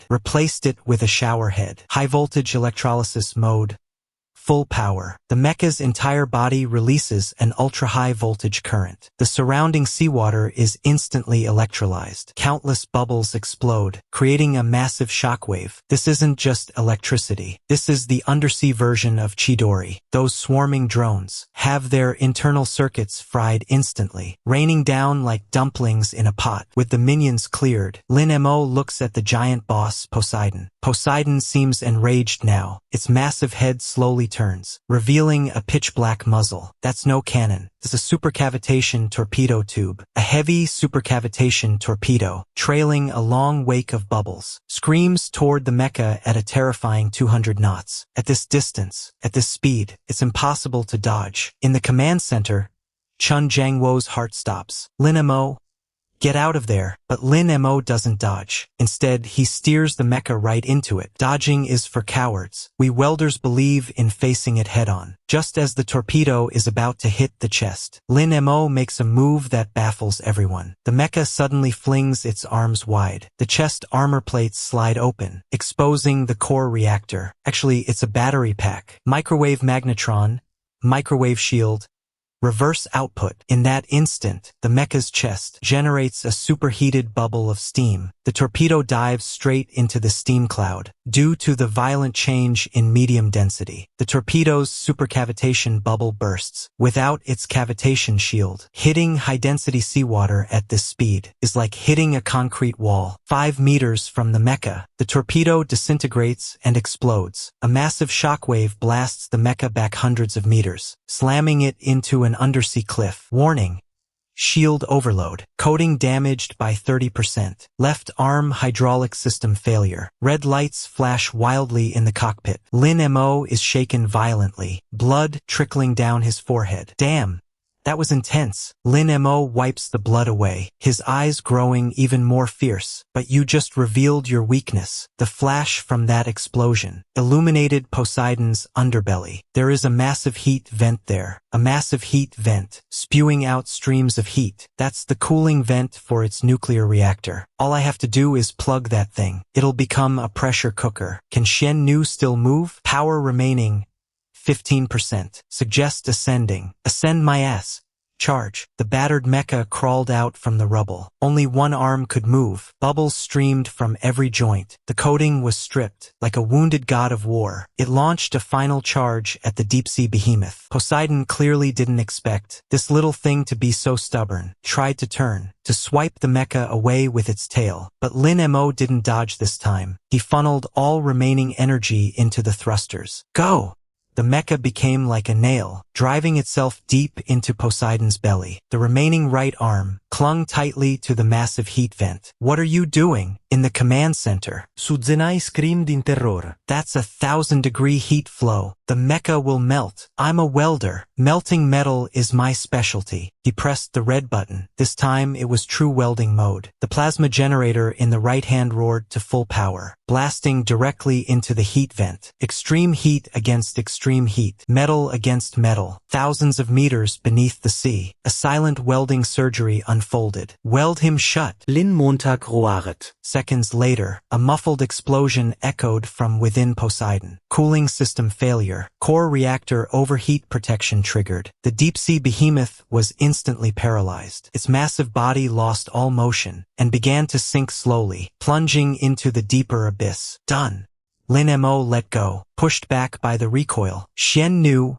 Report status. Power depleted. Activating emergency ascent airbags. The mecha was now a total wreck. The Teflon coating was long gone. Seawater began leaking into the cockpit. Icy water flooded over Lin Mo's ankles. Kinda cold. Should have worn long johns. He watched Poseidon sink slowly into the darkness. A sense of accomplishment filled his heart. Hey, Bossu. He opened the communicator. The signal was intermittent, but he knew she could hear him. I'm tired of eating at the bottom of the sea. Can we change the flavor tonight? I want some hot dry noodles. From the other end of the communicator came Su Qing's heart-wrenching sobs and Chun Jiangwo's emotional roar. Eat. You can eat whatever you want. I'll buy every hot dry noodle shop in China for you. As the emergency airbags inflated, the broken mecha looked like a white ghost, carrying a body full of scars and glory, slowly ascending toward the long-lost, sun-drenched surface. In that deep blue, Lin Mo closed his eyes and fell asleep. This was likely the most peaceful sleep of his life. The feeling of returning to his body was like an old electric scooter finally sparking to life. Lin Mo opened his eyes. He saw a blinding white light. The air lacked the familiar smell of engine oil and the salty stench of the deep sea, replaced by a faint scent of disinfectant and an incredibly rich, overpowering aroma of sesame paste. He's awake!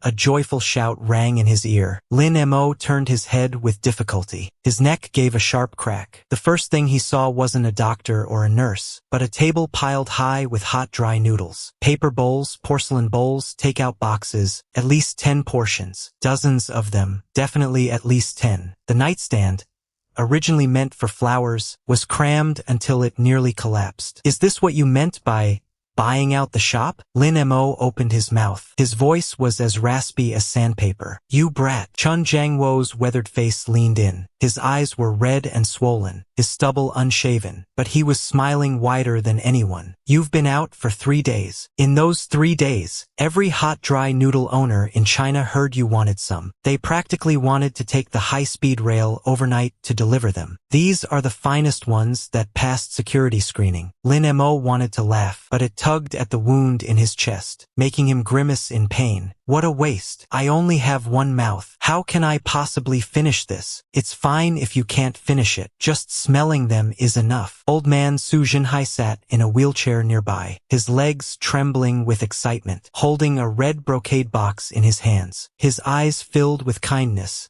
as if looking at his own grandson. Shaolin, you've achieved something monumental this time. A truly legendary feat. Lin Mo propped himself up on the bed, finding himself hooked up to various tubes. What about the Poseidon? Still lying on the seabed, but it belongs to us now. The combat engineers are figuring out how to salvage it. It contains the most core black tech of the Eagle Nation, although you welded the core reactor into ruins, but the remaining hull and drone technology will keep our research institute busy for 10 years. Lin Mo breathed a sigh of relief. That's good.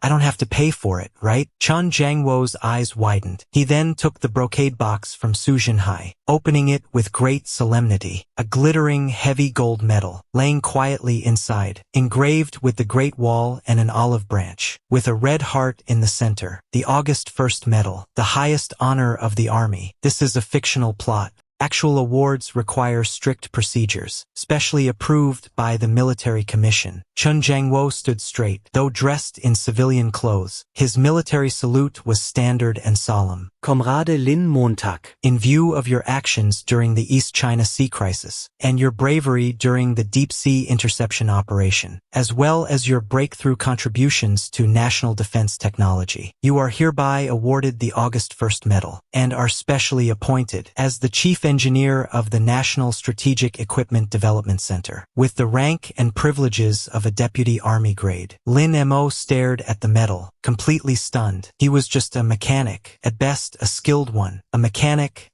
and suddenly he's a high-ranking officer? Facing the leaders, Lin Mo felt awkward and lost. I never went to a military academy. I don't even have a degree. This isn't according to the rules, is it? Rules are made by men, but talent is a gift from God. Chun Jiangwo pressed the medal into Lin Mo's hand, his tone leaving no room for argument. Your handcrafted mecha tech is the ultimate rule. From this day forward, the state has your back. Weld whatever you want, even if you want to weld a railing on the moon. We'll approve the funding for it. Lin Mo gripped the medal. The cold touch of the metal reminded him of those rainy nights when he was hammering steel plates alone. He suddenly smiled. It was a bit goofy. Forget the railing on the moon, but I want a bowl of noodles first. The room was cleared of everyone, leaving only one person behind. Su Qing had lost a lot of weight. Her eyes were sunken. Clearly, she hadn't slept for 3 days. Holding a steaming bowl of hot dry noodles, which she had mixed herself, they gazed at each other for a long time. Eat.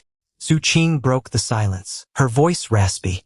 Eat. Lin Mo took the bowl and began eating ravenously. Sesame paste smeared across his mouth, but he felt this was the best thing he had ever tasted in his life. Watching him devour the food, tears suddenly streamed down her face. Lin Mo, you idiot. Who told you to play the hero? Who told you to dive 3,000 meters deep? Do you know what the doctors said? When they hauled you up, they said your internal organs were crushed to varying degrees. If it had been any later, not even a god could have saved you. He wiped his mouth awkwardly. Well, it was an emergency. Besides, I had Teflon protecting me. I knew what I was doing. Knew what my ass. Su Qing couldn't help but curse. She walked over and punched him hard, but as her fist landed, she softened the blow, turning it into a gentle caress. If you had died, who would have renovated the shop? Who would have collected the final payments? And what would have happened to me? Those last 4 words, light as a sigh. Lin Montag Frotze. He might be a straightforward guy, a total tech geek, but he wasn't an idiot. Looking into Su Qing's swollen,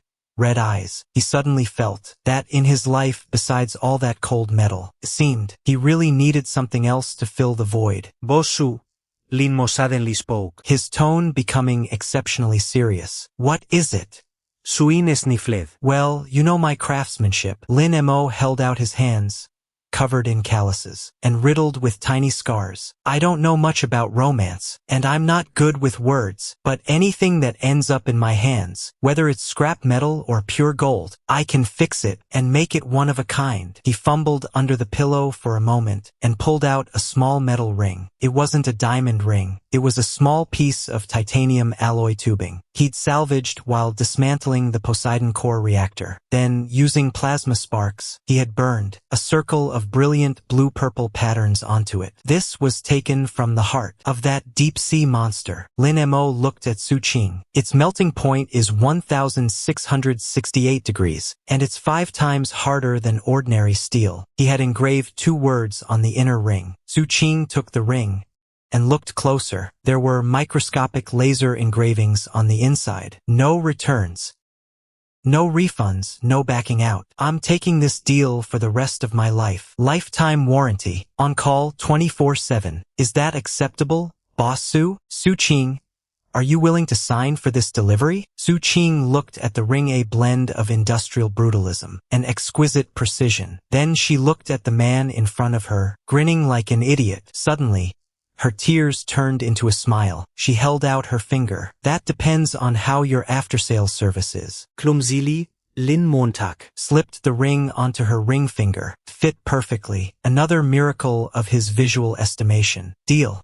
Now, as for this ring, can the cost be deducted from the final payment? Ah, Lin Montag. Lin Montag. Su Qing's long-lost roar echoed through the ward, accompanied by the sound of their uncontrollable laughter. Outside the window, the sunlight was perfect. Nanshaman Project, a top-secret military base in the northwest Gobi. This place was 10 times larger than the workshop from a year ago. Inside the massive hangar were parked various strange-looking aircraft and mechanical devices. A giant red banner hung on the wall, warmly celebrating the successful progress of the first phase of the Nanshaman project. Wearing the chief designer's uniform, though his buttons were still often mismatched, Lin Mo stood with his hands behind his back, atop a high scaffold, lecturing a group of miserable-looking PhD students below. How many times do I have to tell you? The coils of that anti-gravity engine cannot be wound too neatly. If they're too neat, the magnetic field will resonate, and it'll blow up.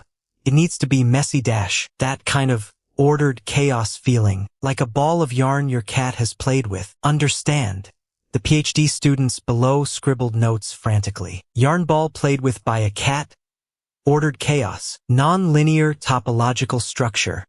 In 1 year, Lin Mo had become a living legend here. He no longer tightened every screw by hand, because the state had actually assigned him a whole regiment of assistants. But he remained the soul of the operation. Any engineering problem that couldn't be solved, as long as he went over, touched it, listened, and tapped it a few times, he was guaranteed to find the root cause. The current Xuannu series mechs had already reached the 3rd generation of mass production. From the original rescue type, derivatives like deep-sea and aerial combat types emerged, and there were even engineering types, specifically for infrastructure. The Eagle Nation had completely calmed down, ever since the Poseidon was captured on the spot and publicly displayed. Though they claimed it was an ancient shipwreck, they withdrew all their forward deployments and began obsessively researching why China's Teflon coating could withstand deep-sea pressure. Word has it their scientists have bought up every non-stick pan in the world, frantically frying food at home to conduct experiments. Chief Lin, someone is here to see you. They say they're an old customer. Old customer? Lin Montag pauset. He brushed the dust off his hands and followed Dr. Zhao to the base's main reception room. Pushing open the door, Su Qing was sitting on the sofa, sipping tea. She was now the chairwoman of Su Heavy Industries, in full charge of the civilian supply chain for the National Mech Project. She wore that blue-purple titanium alloy ring. Her aura was far more powerful than a year ago, and beside her sat a middle-aged man in a Zhongshan suit. Though he wore a smile, his eyes held a majesty that seemed to command the universe. Chief Lin, it's been a long time. Su Qing set down her teacup and greeted him with a smile. Wife dash. Chairwoman Su.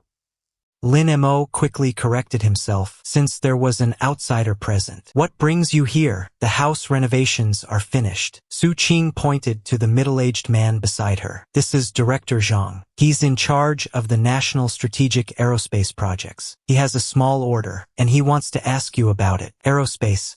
Lin Mo's interest was piqued. He pulled out a chair and sat down. How big is the order? If it's just a satellite bracket or something, Dr. Zhao can handle it. Director Zhang smiled faintly. He pulled a thick document from his briefcase and pushed it toward Lin Mo. The cover read 4 bold words.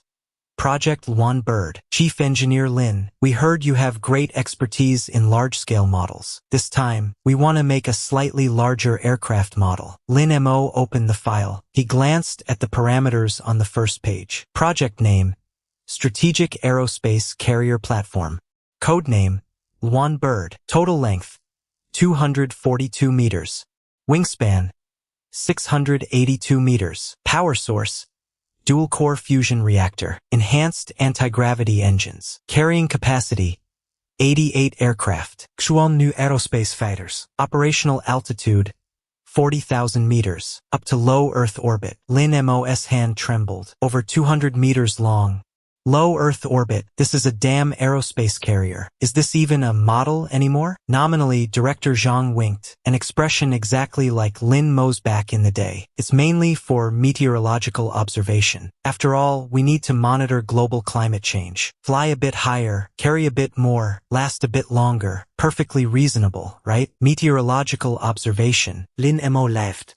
This is even more ridiculous than his rescue robot. Well, Chief Engineer Lin? Su Qing added fuel to the fire from the side. Director Zhang said, the budget for this project is unlimited, and every single material will be the absolute best. The welding of the core keel can only be done by you. Lin Mo closed the file. He closed his eyes. He envisioned the scene in his mind. A colossal steel behemoth blotting out the sky, floating above the clouds. Countless Shen Nu fighters swarming in and out like bees. The pinnacle of human industry, the ticket to the sea of stars. And all of this must begin with the very first weld. That long-lost impulse that makes the blood boil surged through his heart once again. Lin Mo snapped his eyes open. His gaze was brighter than the titanium ring on his finger. But let me be clear first. This thing is too big. It won't fit in my lab. Don't worry. Look over there. Lin Mo turned his head. At the edge of the Gobi Desert, a steel shipyard as massive as a mountain was rising from the earth. Tens of thousands of workers scurried like ants. Giant cranes pierced the heavens. The nest the nation had prepared for the Luan bird. Epilogue.